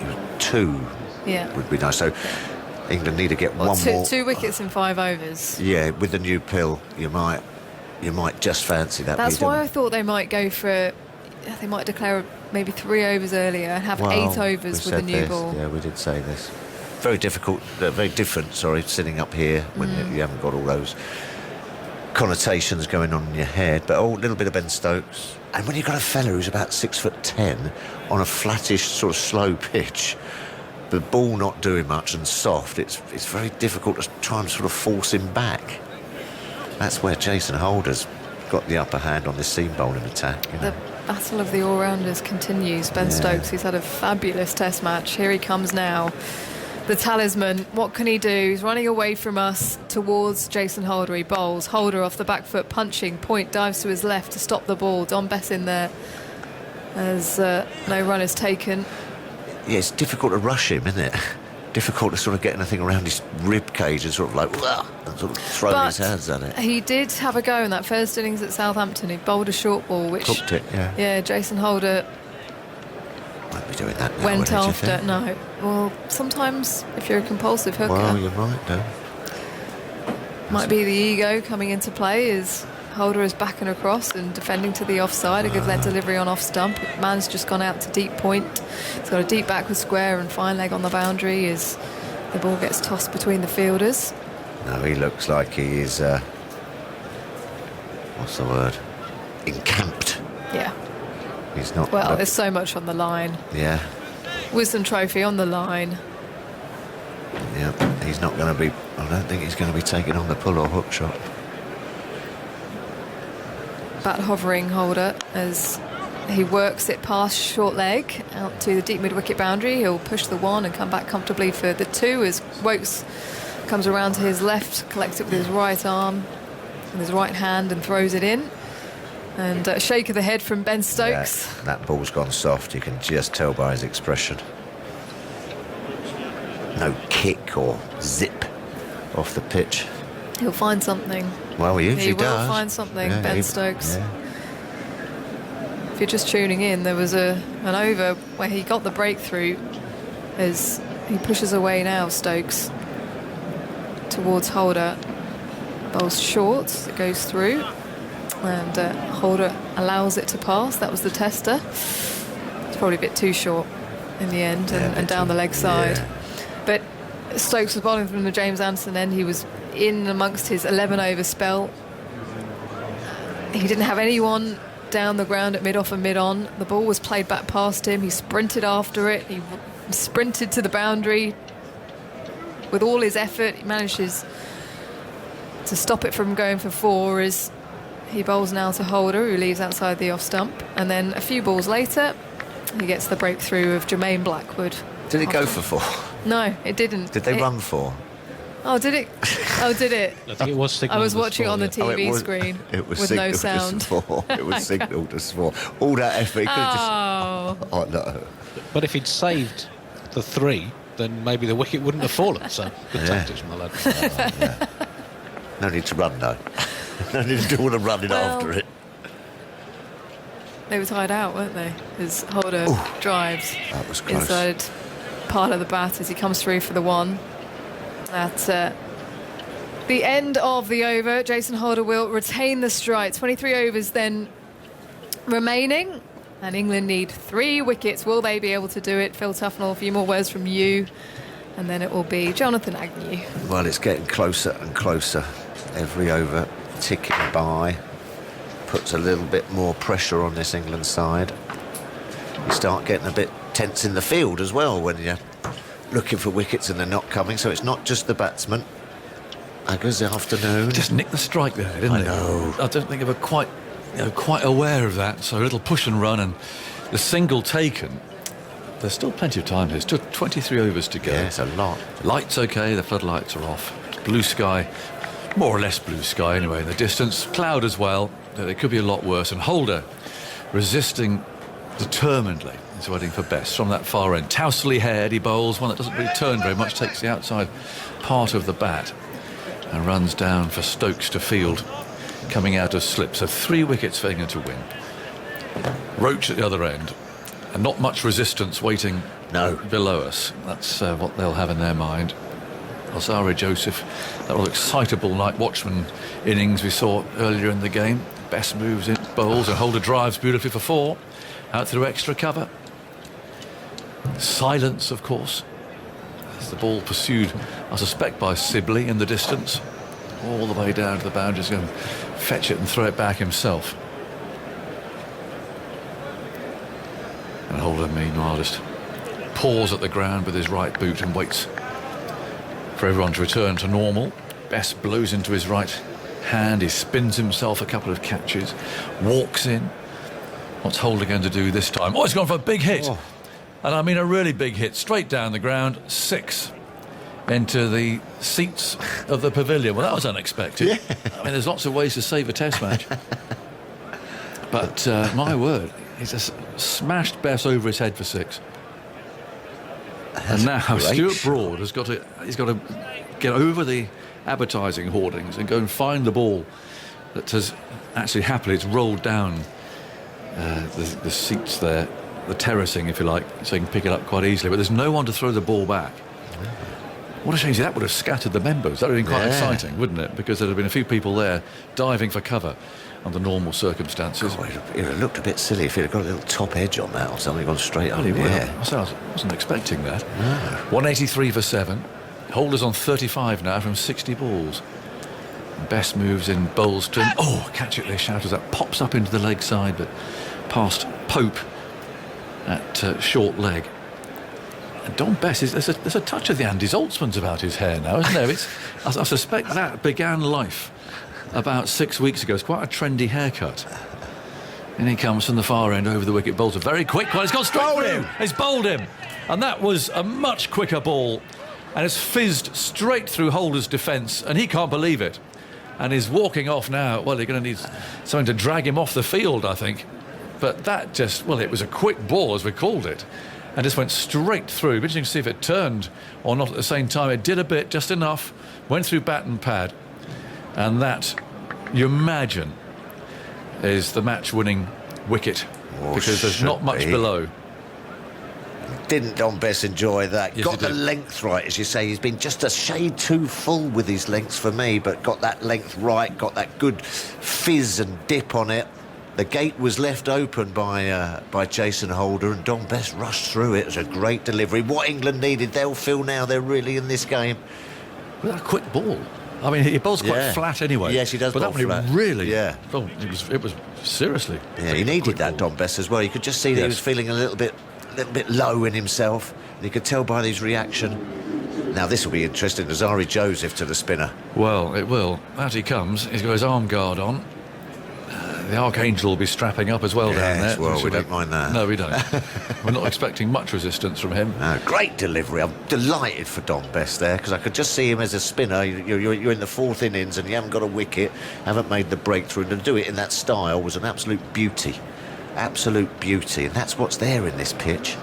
You're fired up, tough as I to your eyes. Well, no, I mean, you know, because I was just sort of thinking, I hate these games when you're on the edge of your seat, and I've been in a few of these when you haven't managed to get over the line and they stay with you for a couple of weeks, you know. Yeah. If we'd have just held that catch, if we'd have, you know, just done this or just bowled a bit better there.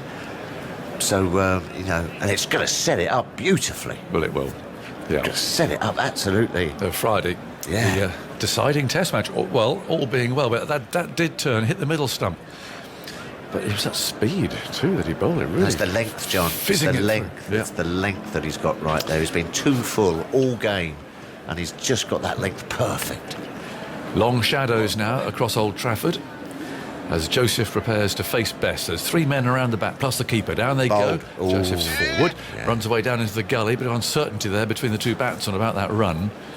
But they make it, and it means that Joseph will be on strike for the start of the next over. So Don Bess has his wicket at 184 for 8. Well bowled. England need 2 wickets to win the game. And it was all a bit odd because it was Holder, he smashed him for 6. Yeah. And then next ball, boom, bowled through the gate. So England change ends, as it were. See Ben Stokes preparing himself to bowl from this end, the media centre end, the Statham end of the ground. Tufts has gone over time. He's got to go and work somewhere else, so he's scampering off. Probably going to do an insightful piece to camera for the highlights or something. And Stokes will bowl to Joseph with an interesting field. The short leg slip. 2 men out on the hook, if you can call it that, from Joseph. We shall wait and see. He might be tested, because Stokes is on his way. Over the wicket he goes and bowls short, and Joseph ducks underneath it. Doesn't get up very high. Butler takes it round about his knees, tosses the ball on to root at slip. And there's a gully fieldsman point, extra cover. And that leg side, as I mentioned, with a man out at deep square leg. Stokes really worked hard again today. Over after over of short stuff. On his way to Joseph. He's there now. Bowls short again to him. And Joseph once more ducks underneath that. Ball flies harmlessly into Butler's gloves. Michael Vaughan's here. Good evening. That last over from Don Bess had pretty much everything. It had a glorious cover drive. It had a big blow down the ground, and then a beauty. Bit of drift, just catching the footholds through the gate.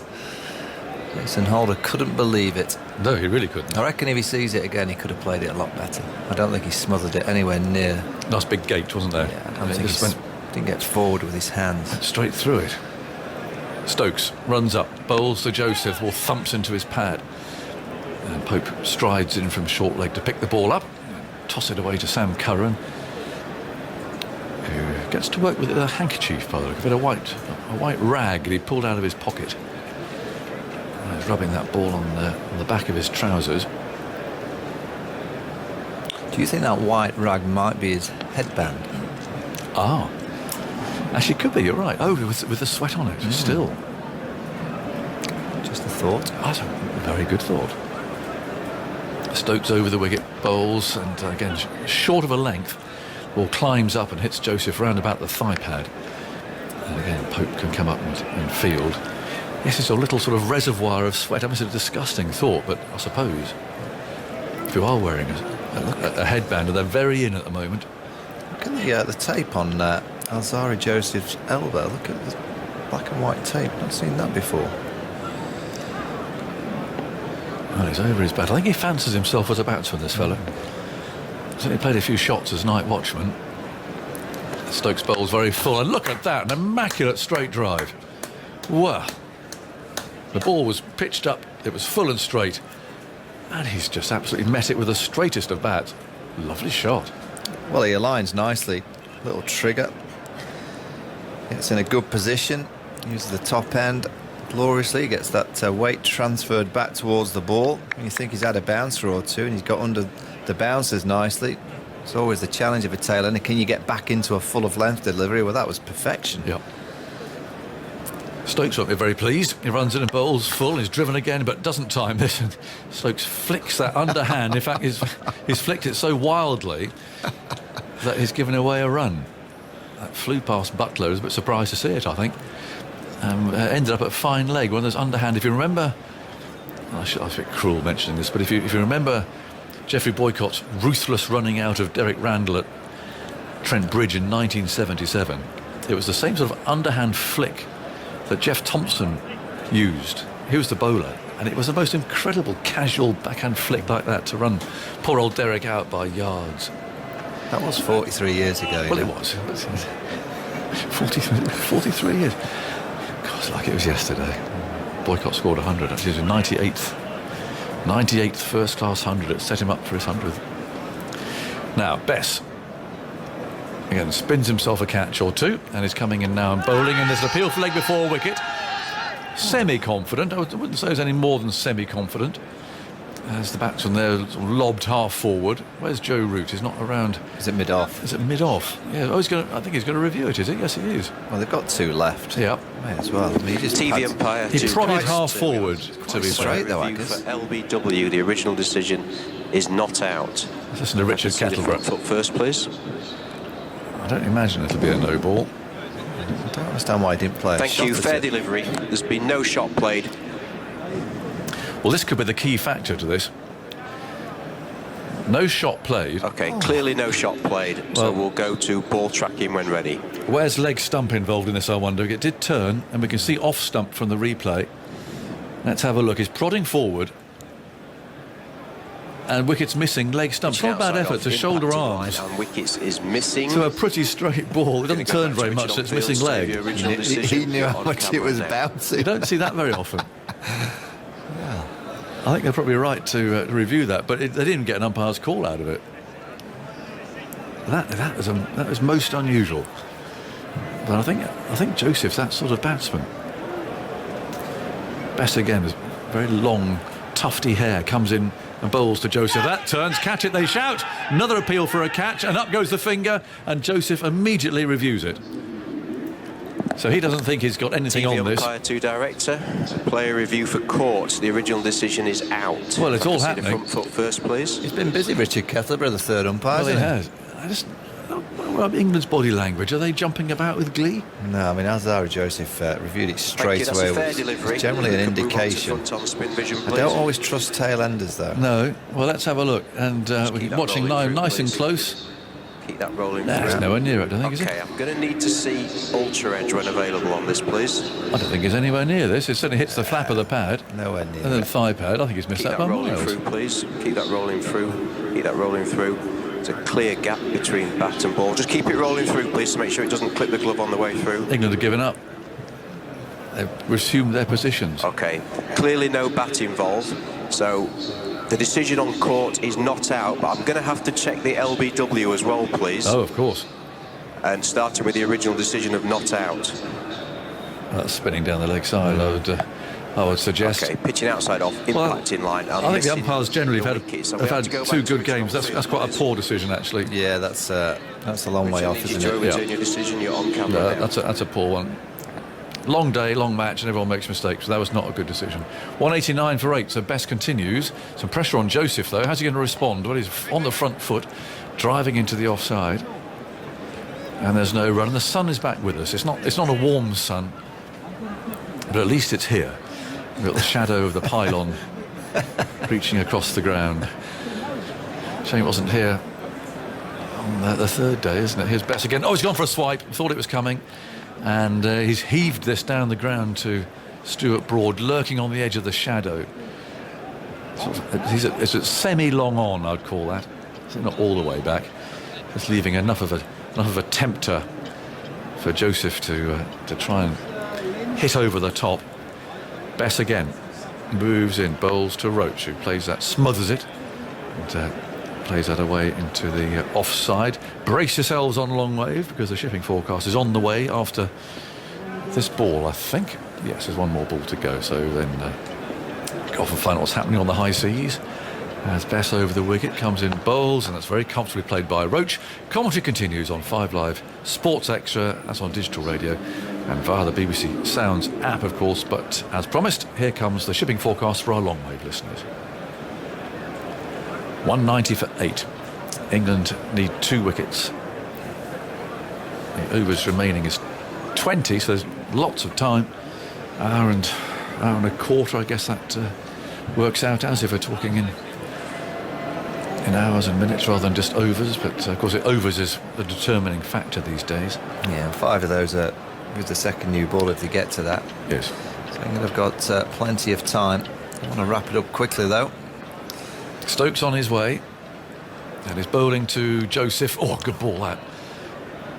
Full length, moved away, bounced, and all too good for Joseph, who's now actually standing in the shadow of the pylon from the left.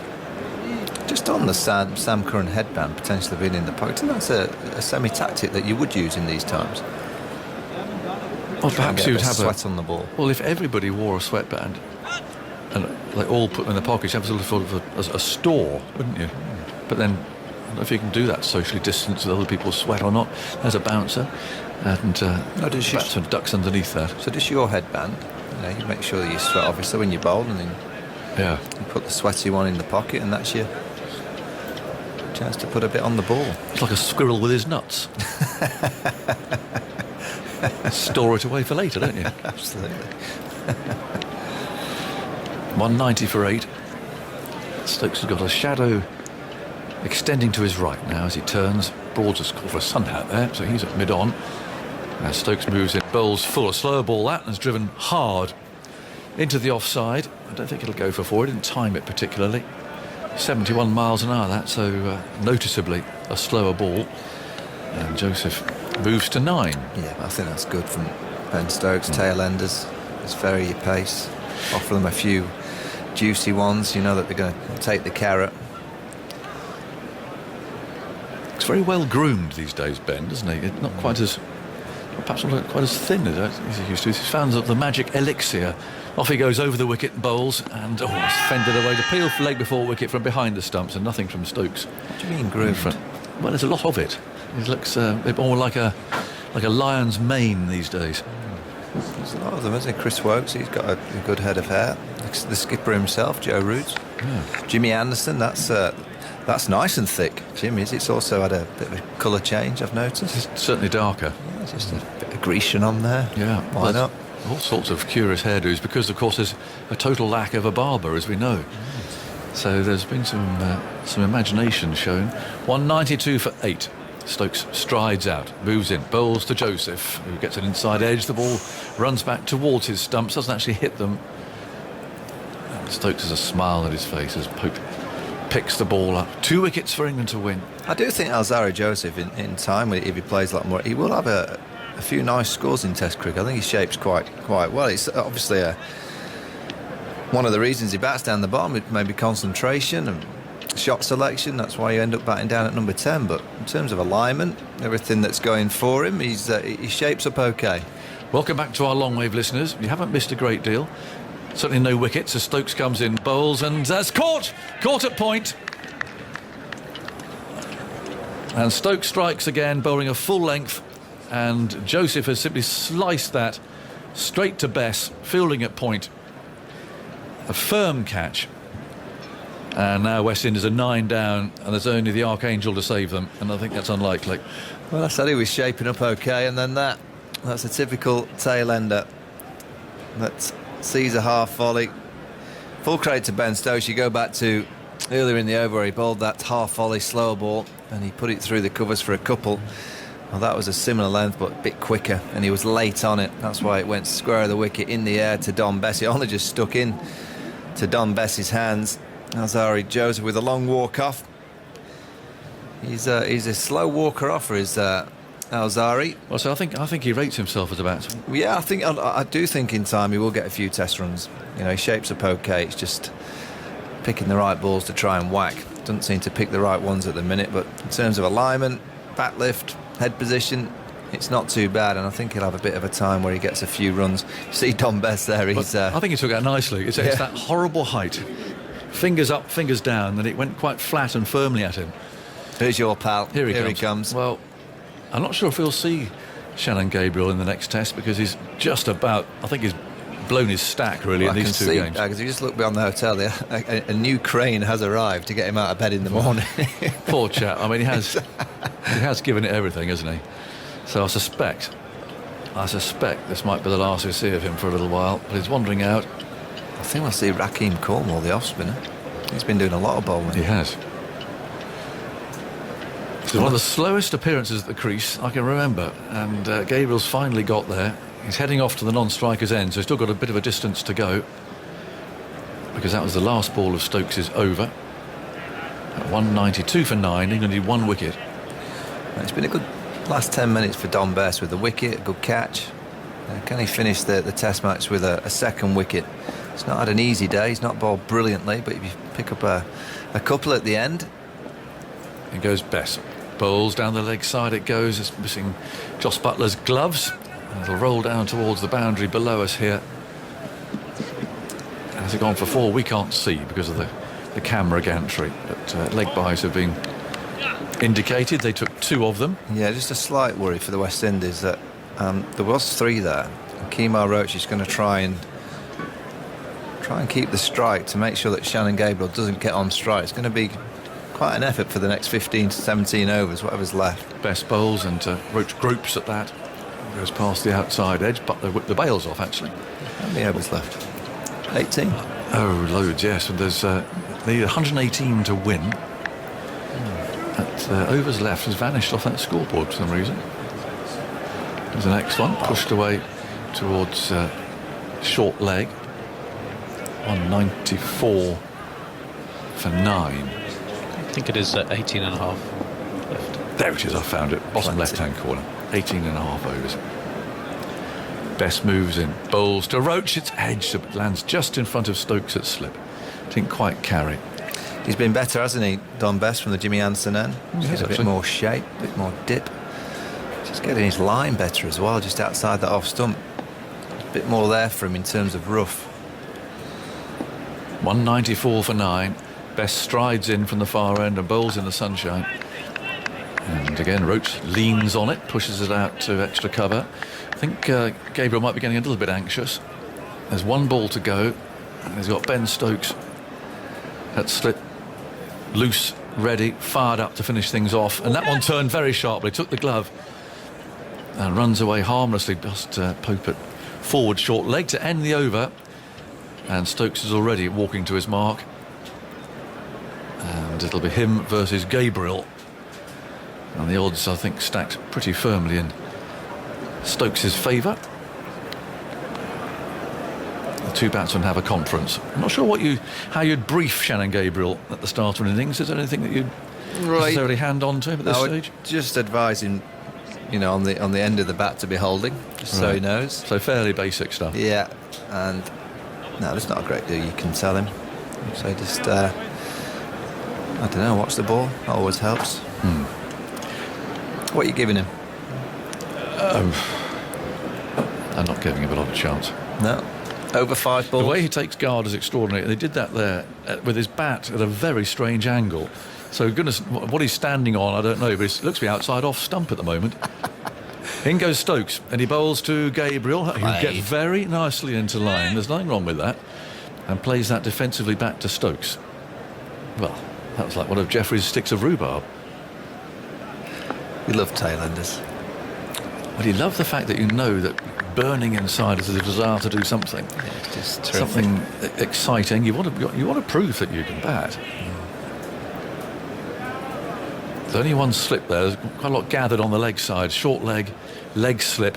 194 for 9. England need 1 wicket as Stokes goes in and bowls a bouncer at the big fellow. Well, he gets underneath it quite neatly. And goes off for a little think about things at short leg. He's having a chat to Ollie Pope. I think he is having a chat with Ollie Pope, who laughs. I think Shannon's just cracked a joke. I mean, most players who play at this level, they go to square leg and back because they're in a routine. You remember Jonathan Trott's routine? Yes. I'm not too sure that's Shannon Gabriel's routine. I don't think he has one. No, but he definitely made Pope laugh there. 4 balls to go in the over. Stokes cruises in, is there, and he bowls to Gabriel, another bouncer, which he gets underneath, again quite easily. Pope this time's turned his back on him, and Gabriel again is moving to within speaking range. I don't think he's talking to him this time. It's all very friendly. I think he had a little word with Ben Stokes there. He almost said to him, Ben, I think you just need to aim for the 3 pieces of wood behind me. Yeah. 3 balls to go in this over. 194 for 9. England want this 1 wicket. Gabriel's on strike. Stokes is there and fires one down the leg side. Wasn't going to inconvenience Gabriel at all. Again, he's looking a bit more relaxed now. Goes for another stroll. He's in the sunshine. He's got a lot to do. It's an awful thing, actually, as a number 11 in this situation. Well, not only that, just look at the shadow from the floodlight right across the length. Yep. Down at the Jimmy Anderson end. So not only is he a tail ender, number 11, he's got a nice shadow to look down the wicket. I don't know what's going on here. I think Ben Stokes has done something. He's going to have to come off. I think he might have done. He's called up Joe Root. There's a bit of a hobble there, I'm afraid. Joe Root is walking up looking concerned from slip. And the Hirsute Stokes is saying something to him. Stuart Broad's in attendance, and it looks as if Joe Root is going to complete this over. And what is slightly bizarre is that Stokes isn't going to go off by the look of it. That's what got off. I mean, I think he just pointed down to his groin. I mean, there's been many times over the last few years that Ben Stokes, you feel whether he's dived or gone off the field, you know, even in the first innings, and we thought, oh, what's wrong? And it was indigestion, where this does look like there might be something wrong with his... Well, we'll tell with the replays now and watching. And oh, yeah, he grimaced there as he bowled probably that last ball. So Joe Root is going to complete the over, and I suspect this might be rather more to Shannon's liking. We've got men scattering into the leg side. There's a short leg, silly point, and Stokes is still on the field at slip. Joe Root's taken 28 wickets in his Test career. He's got 2 balls of this over. Gabriel's on strike. In goes Root, bowling his off spin. That turns towards the number 11, who plays that very comfortably, leaning forward. That's picked up in the offside. I've not seen Gabriel against spin too much. What's his well, it was method? Why did he do that? I think was a classic spin moment, wasn't it? Yes, we might get one of those in a minute. In goes Root, and he bowls to Gabriel. That spins, but no, he plays it very responsibly off the back foot, and it's picked up there at short leg. So there's 1 wicket to go. Michael, I shall be heading off when that wicket falls down to our area to interview the captains and so on. And Simon Mann is coming in here after some thoughts from you. If Ben Stokes needed any more headlines, I'm pretty sure he'll be man of the match in this game. All the talk for the next couple of days will be about Ben Stokes and what has he done to his body. Certainly comes through things very quickly. Just a slight bit of concern from an England perspective over the course of the next couple of days, leading into the 3rd test, which starts on Friday. Good evening, Simon. Good evening, Michael. Right, 17 overs left. England need 1 wicket. West Indies need too many runs. Here's Best bowling to Roach. Roach turns that quietly into the onside towards mid-wicket, and there's no run. And they know that if West Indies do resist for a while, then they've got that second new ball. 5 overs with the second new ball. Well, that's 10 or so overs away. This is Best into bowl to Roach, and Roach is struck on the pad. A shout for LBW. Not out, says umpire Illingworth. He looked as if he was outside the line there. England have 1 review left. The DRS timer is up on the scoreboard, but England are not interested. West Indies still have 3 reviews left. They burnt off their bowling reviews in about 11 balls this morning, really to waste time. It's his best, looking for his second wicket of the innings. Bowls to Roach. And Roach is beaten there outside the off stump. He's pushing at it past the outside edge. That's beautiful bowling. Again, that right foot of Joss Buttler is the line. On that occasion, it just went on with the arm. Best again to Roach. England needing 1 wicket. There's another shout for LBW. Roach outside the line again there as he pushed forward. Ball ballooned into the onside, picked up by Pope away to his left at short leg. England have a short leg, a silly point and a slip. There's a man out as well at cow corner just in case Roach is tempted to take it on, to sway him. Here is Bess. Bowling to Roach, slings that one down. Again, he struck on the pad outside the line. The ball ballooned away into the offside. And there's no run. How many balls left in this over? 1. So England keen here to keep Gabriel for the next over, although he played the last over pretty well. Now Bess is changing his line of attack. He's coming around the wicket, and so Crawl is coming across from cover to leg slip. Now this brings LBW a bit more into play for Dominic Bess here. Bess moves in and bowls to Roach, and Roach swings him away on the leg side, and that's gone away for 4. That's an interesting way to end the over. Thwack out to deep back of square leg. No nonsense blow from Kemar Roach. 198 for 9. England need 1 wicket to win, and there are now 16 overs left. So after 1 more over, we will be into the last hour of this Test match. Ben Stokes, the 5th player in Test history to score 250 runs and take 3 wickets in a Test. After Tilakaratne Dilshan for Sri Lanka, Sanath Jayasuriya also for Sri Lanka against India in Colombo. When the match he made 340 in 1997. Vinu Mankad of India back in the early 50s, and Frank Worrell, great West Indian batsman who also bowled a handy seam in 1950 against England at Trent Bridge. So a niche club, but a pretty good one. Yeah, definitely. Brilliant game for Ben Stokes. Here's Root continuing. Bowls to Gabriel, who hits it firmly off the back foot up towards mid-on. And there is no run. Root likes to get through his overs quickly, almost runs back to his mark. Attempt in here, and it get one above the eye line. Yep. Root moves in, bowls to Gabriel. That's flat and goes past the outside edge, fizzed through past that outside edge. Gabriel lunged forward and missed it. There is a deep mid wicket, but mid off and mid on are up. Are we going to get a why did he do that moment? Root bowls, and that one spins into Gabriel. He's forward, blocking it. That was against him on the pad. It was, it? yeah. And he had a guy at the other end, I think it was Roston Chase on 100, who'd face the last over of the game if he just survived that one ball. Root bowls to Gabriel. Gabriel is forward, keeping it out of his stumps. Bit of bat, bit of pad. It's coming. It's coming. Root. Ball in hand, in the sunshine. Bowls to Gabriel. Slower delivery. Gabriel blocks it. Stops on the pitch. Silly point fielder. Is that Burns there? Goes across to pick up. And there is no run. 3 close catches around the bat. Root tries again. Bowls to Gabriel. Again slides one past his outside edge. The non-spinner. And Gabriel survives the over. So presumably drinks will come onto the field.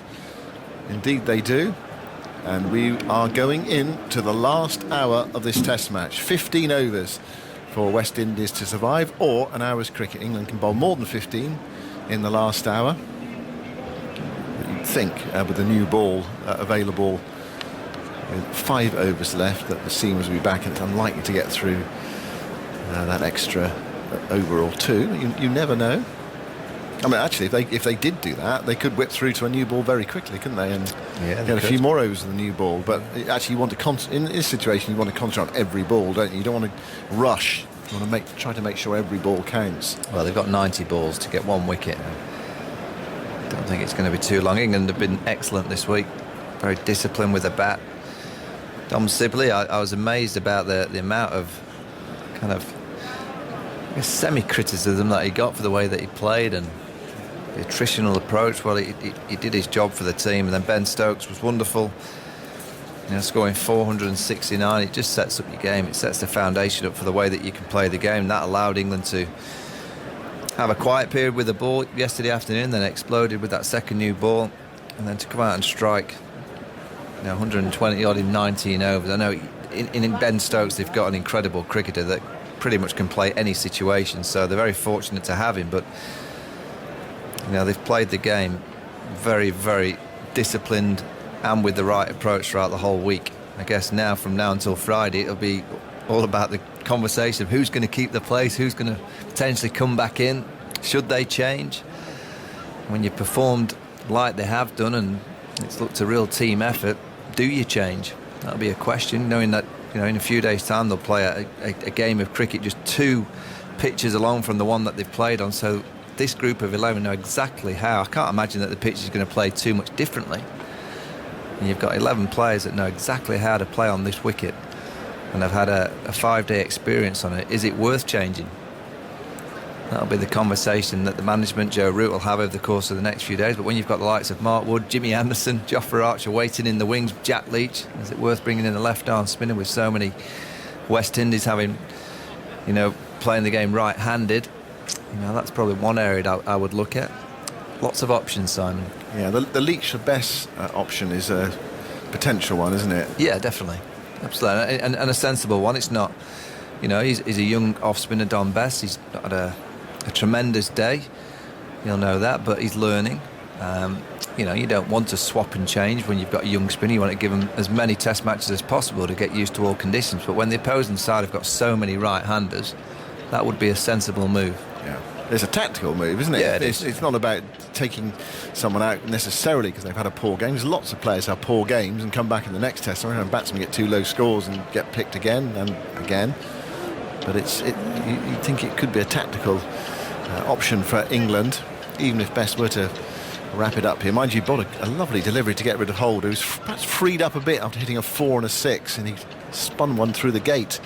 Holder left a gap between bat and pad and was bowled leg stump. Lovely off spinner's dismissal to a right-hander. So here we go, the last hour, just worth taking note of the time. It's a fraction past the 6:15.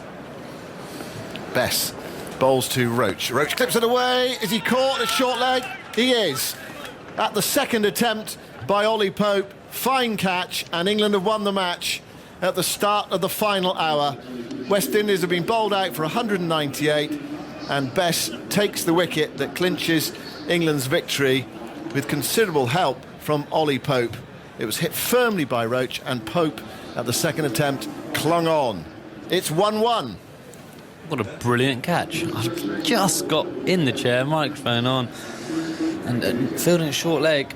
Ollie Pope, he's clipped it full off the face. He was expecting probably 2, and the reaction to get in the way of it, and then be able to get off your knees and dive one-handed forward to get the rebound. Brilliant work by Ollie Pope, and a great win by England. Yeah, when you consider where they were yesterday afternoon, West Indies 3 down, 199 on the board, digging in, pitch looked flat, 17 wickets in a day and a half. It looked a long way off this, but just past 6:15 on the final day with 14.5 overs to spare. England have won by 113 runs, and they'll be very pleased with themselves and a bit relieved as well. It was hard work. I think they knew it was going to be hard work on this final day. At one stage it looked as though it might happen quickly, and then West Indies dug in. There was a century partnership in there as well. It just shows you can if you keep believing, keep going, things can happen. And it does set up Friday very nicely. Been 2 brilliant test matches. One at Southampton and one here. And England under pressure, weren't they, coming into this game? If you forget that. Beginning of the week, knowing that a draw would mean that West Indies would retain the Wisden Trophy, and they had to win. And they played some, from pretty much all of day one, they've been in control. Dom Sibley set it up with Ben Stokes and that mammoth partnership. And just there was just wearing West Indies down. If there'd been no rain, it would have been quite a comfortable victory, you would have said for England. But well done, Joe Root. Welcome back. And, they'll be very happy. Yeah, what about West Indies on that final day, or the final day and a half, really? When they look back, they'll look back with frustration. In fact, they weren't able to practice. I mean, if they got 330, 340, it would have been so much harder for England to win the game. It's the wonderful world of cricket in the ifs and buts. Exactly what England was saying in that test match at Southampton. If only we didn't collapse in that innings. But West Indies looked like the game was drifting for a draw, and then Stuart Broad, that 3-for-1 spell, turned it on the head and gave England an opportunity, and they were good enough today to push hard. And you saw the way they came out to bat this morning. First ball, Ben Stokes faced, cracked it only for one, but you saw the intent. There was no messing around. They knew how important it was, and they were a very, very good win for England. The noise you can hear in the background is the hover cover being brought onto the ground. Which pitch are they going to put it on? That's the question. Anyway, it's lurking there at the moment. England's bowling for 3 for Broad today, 2 for Wokes, 2 for Best, 2 for Stokes and 1 for Curran. So an all-round England bowling effort on that final day. 5 bowlers all chipping in.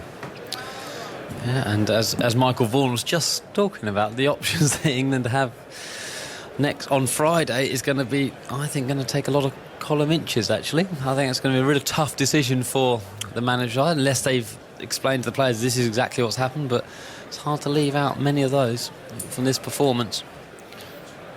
Yeah. So, Alistair, you're leaving us now, but what have been your impressions of the 2 test matches you've seen so far? I think that, in my eyes, it's been quite as I thought it was going to go. It's West Indies batting consistently over the 15 days. I didn't think they would be able to do it for the 15 days to win. Both bowling attacks, I think, have got the power to take 20 wickets. England will be pleased how they batted here. You know, they dug in, they learned the lessons of going big. A lot of starts in Southampton, and then obviously Ben Stokes and Dom Sidney got the reward. But you have to do it. You have to cash in, and you don't lose many games when you get 450. It's going to be a hard effort for West Indies to regroup. I think they're might have to play 2 spinners here next week. Well, hopefully Cornwall might play. Something slightly different for England to face. A couple of top order issues for West Indies with Hope and Campbell. Haven't scored that many runs. So yeah, I mean, England will be pleased they bounced back. They'll be frustrated that, in a way, that Southampton performance happened, because they tend to lose a game and then bounce back brilliantly and win a game. But I think they'll go into Friday with a lot of confidence, a lot of hard work to do to win it. But I'm expecting England, if they get the weather, to continue building on this momentum. Great, thanks very much, Alistair. Thanks for your contributions over the last 2 test matches. Back to the day job now, isn't it? Back to trying to score some runs again. Remember that? Seems a long time ago, last September. Yeah. Well, good luck with that. We'll keep an eye on that over the next few weeks, with the county game starting on the 1st of August. So England have won the 2nd test match. They've beaten West Indies by 113 runs, completing victory at the start of the final hour, with Dom Bess taking the wicket of Kemar Roach. An excellent catch at the 2nd attempt by Pope at short leg, and all the England bowlers contributing today, with 3 for Broad, 2 for Wokes, 1 for Curran, 2 for Bess and 2 for Ben Stokes, who's had a magnificent game for England, very clearly the man of the match. We'll be getting a reaction before we leave you. Some resistance from West Indies today, some serious resistance from Blackwood again with 55 and Shamar Brooks with 62. They put together a stand of 100. It was getting frustrating for England, but then Stokes, just before tea with a short ball, inducing Blackwood to glove it to Butler, who dived forward and just about clung on. And from that moment, you always felt the game was moving in England's favour, and they won it with 14.5 overs to spare. Michael Vaughan is here, Carlos Brathwaite is here, Jonathan Agnew will speak to the 2 captains and the man of the match. Carlos, let's get your reaction. Very happy with West Indies, a week or so ago down in Southampton. What about their performance today, first of all? Today's performance, not impressive, but not as bad as the result will make it seem. A challenging 5th-day pitch. Obviously, England with the wind in the sails. The new ball did what it was supposed to do. But I love the fight from Brooks, Blackwood. Got a little bit of resistance from Jason Holden, not enough. But again, it's the same thing. We don't think that the West Indies batting lineup has the ability to go on and score 400, and as a result, you're always expecting every single person to chip in with a 30 or a 40. Brooks would have gotten 2 sixes in the game. You want him to go on and get 100, 120. And if I summarize the whole game, it's a product of our first-class setup and first-class system. The fast bowlers run in, bowling down the channel, and they know that if they do that long enough, they'll get a wicket. Whereas you come to test level and you find guys that are willing to bat 300, 350 balls and leave balls down the channel for as long as Dom Sibley and Ben Stokes did. The short ball plan, non-existent. Then the batters, obviously, they don't face it in first class cricket because the fast bowlers don't do it. So when England are batting, the fast bowlers didn't try a plan B. And when we come to bat, we aren't accustomed as batsmen to the plan B. So they would have, or they should have learnt a lot from this game. When you talk about just cricket, I think West Indies performed okay. But when you talk about the tactical side of things and the different areas and different scenarios that are drawn up, they just aren't accustomed to it, and as a result they got found lacking. What about Jason Holder's decision to put England into bat? No captain has done that at Old Trafford in a test match since 1993.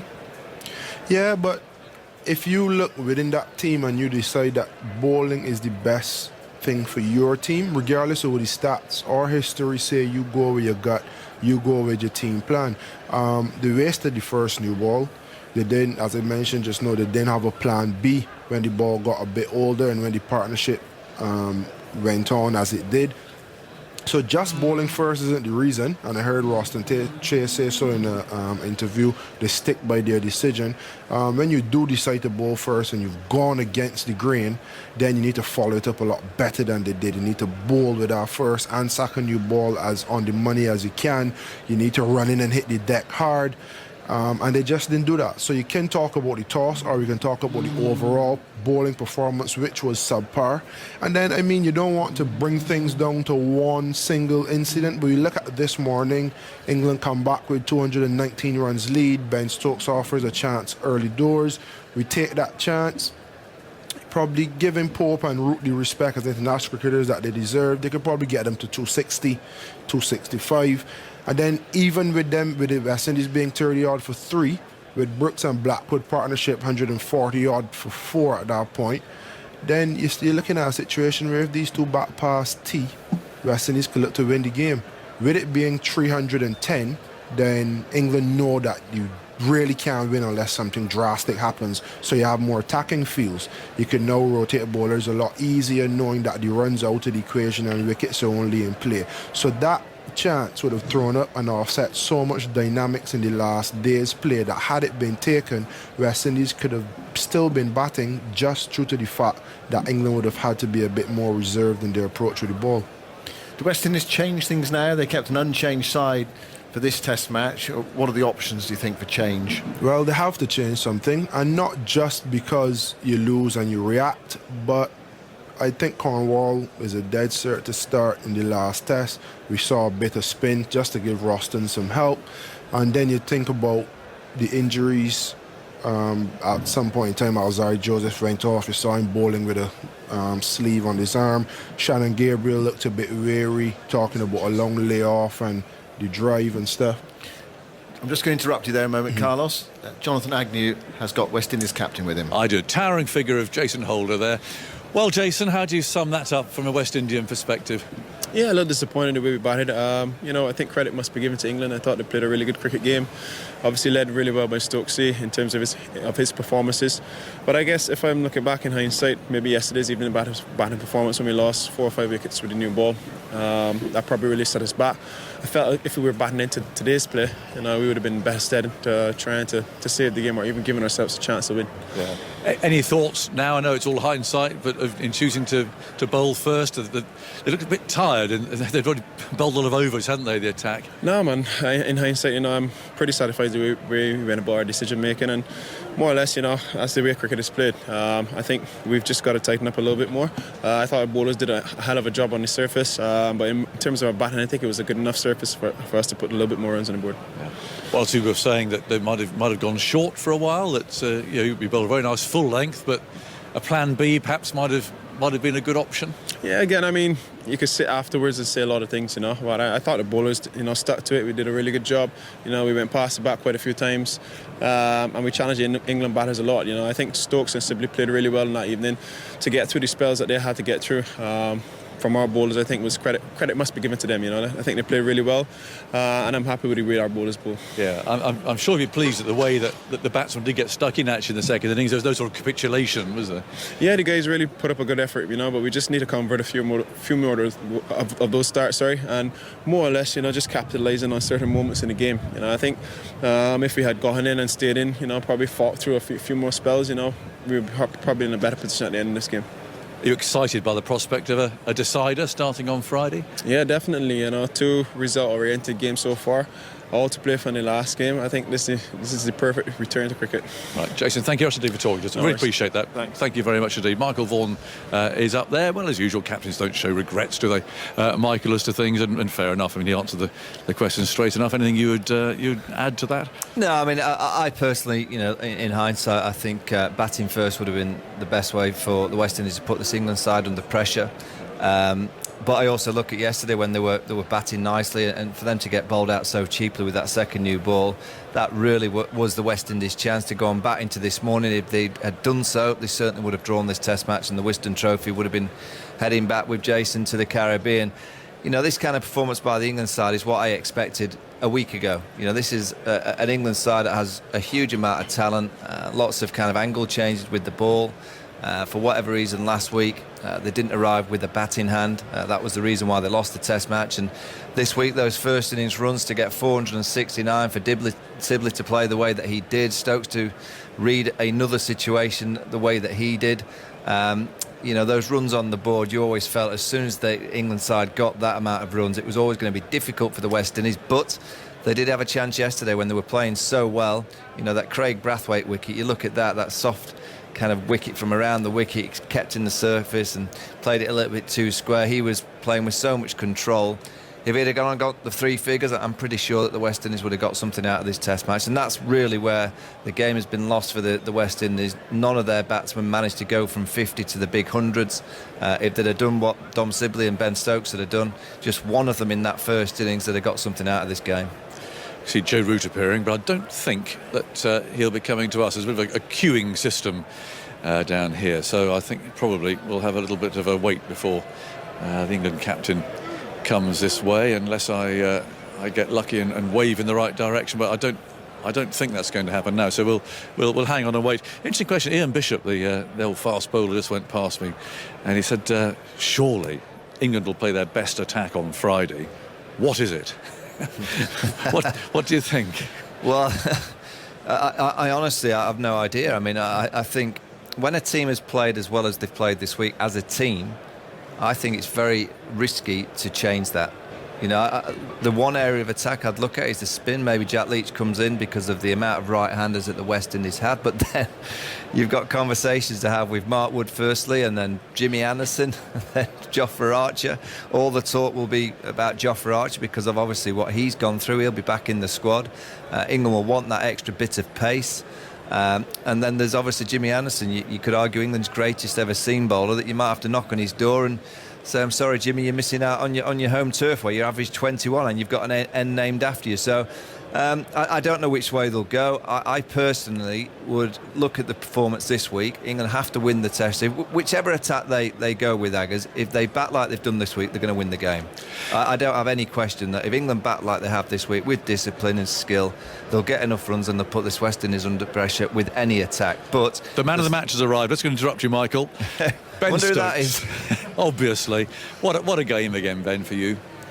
Well, I think it's, on a whole, it's a great comeback from the lads. Obviously, to come here after a disappointing loss in Southampton, to turn it around like the way we did here, especially with the day loss to the rain, I think shows that we're capable of putting in performances like this, and just, this can be a real driving force for us in terms of going forward with a lot more consistency. I think everything we did, when we had the bat in our hands and the way that we bowled was absolutely phenomenal.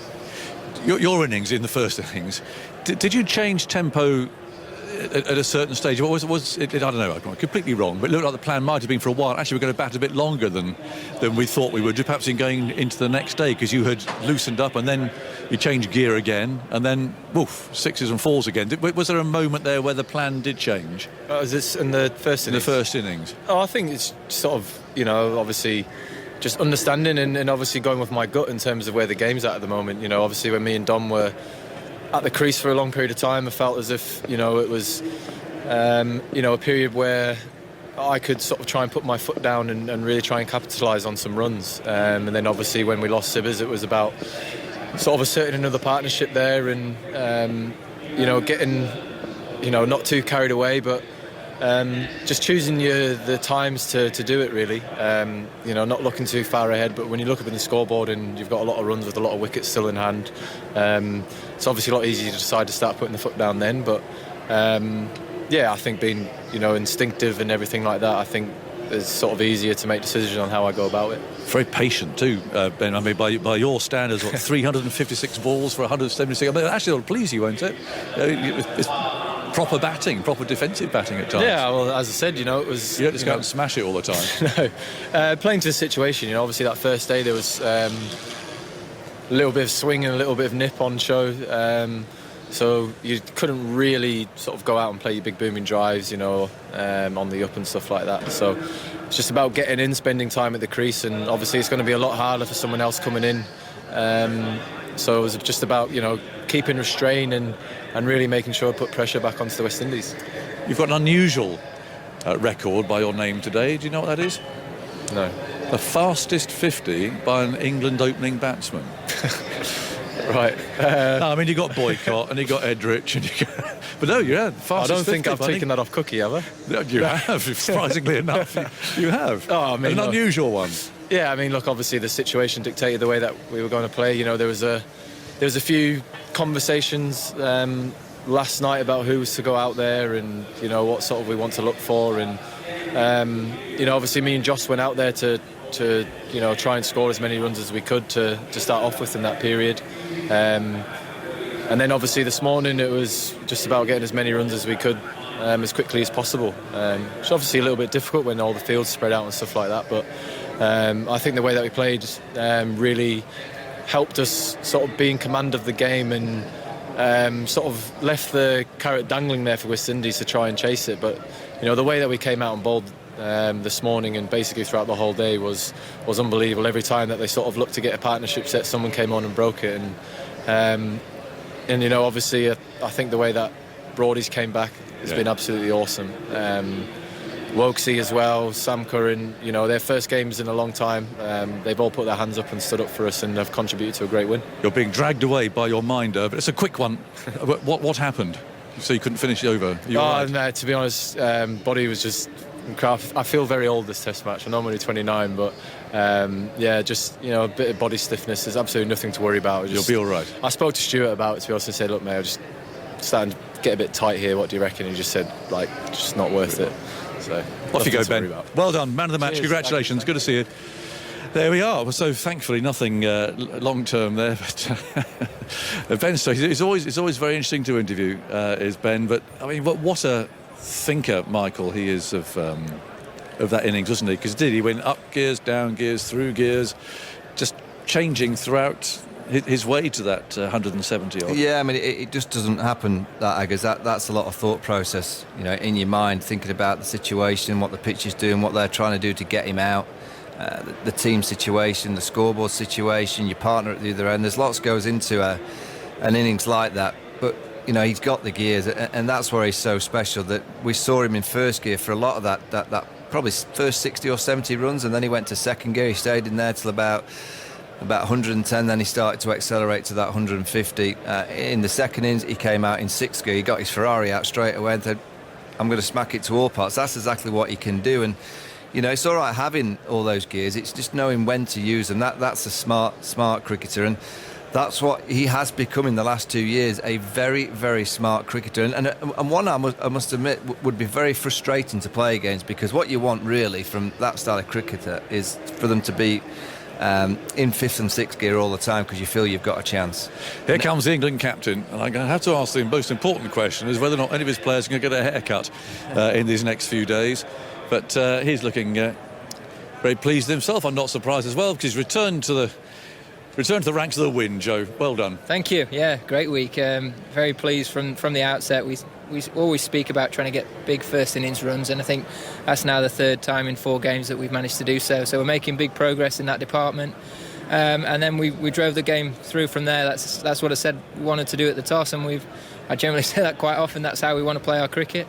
And we followed through brilliantly from that point onwards. Yeah. Dom Sibley, let's have a word. I was obviously spoken to Ben, man of the match, but Sibley's innings was key. Yeah, his patience, his concentration. You know, he knows his game. He knows how he wants to score his runs, and he did that fantastically well this time round. Seeing a guy maturing all the time, I think his game continually improves and starting to find himself, find himself a way of scoring runs at this level, and that's a great sign for a young guy to come in and be able to do that so early on in his career, especially when not many before him have been able to do so. Interesting. I think we'll look back in a few years' time and see Ben Stokes 176. We'll assume, he's smashed it all over the place. But he's every type of batsman now. Yeah, and he keeps developing his game. He keeps improving all the time, and credit to him. He really has taken every opportunity to make himself a better player. He can do a number of roles with the ball in hand as well, as you've seen throughout this Test match.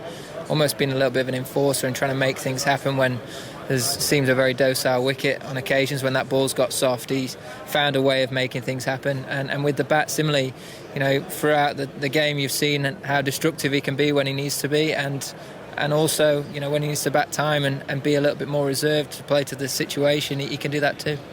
You thought before the ball was bowled that Stuart Broad would be fired up when he's coming in. I mean, he answered his own questions really there, didn't he, if there were any questions to answer? Yeah, it was really nice to hear him say that, because he's got to go out there and back it up. And it's a brave thing to do, just to actually criticise your non-selection. Because you have got to back it up. That's what you expect from Stuart. That's how he gets the best out of himself, and he's led the attack brilliantly this week.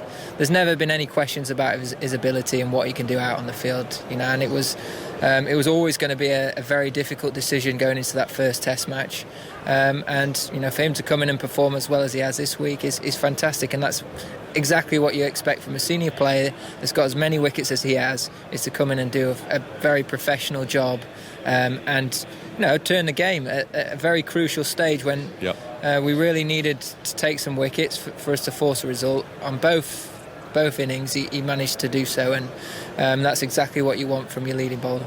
This is a strange series, obviously, back-to-back, and with little cricket beforehand and so on, and I guess you did have a plan in your mind about how you're going to rest and rotate your attack.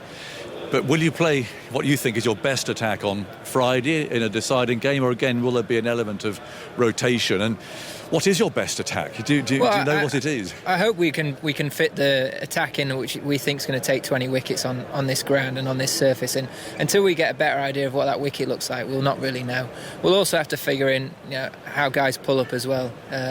Has been quite hard work for them, pretty much back-to-back innings, and then maybe potentially bowling first in the next game.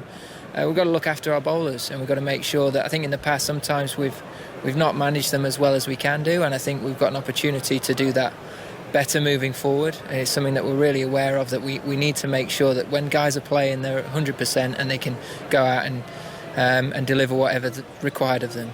But of course we're in a very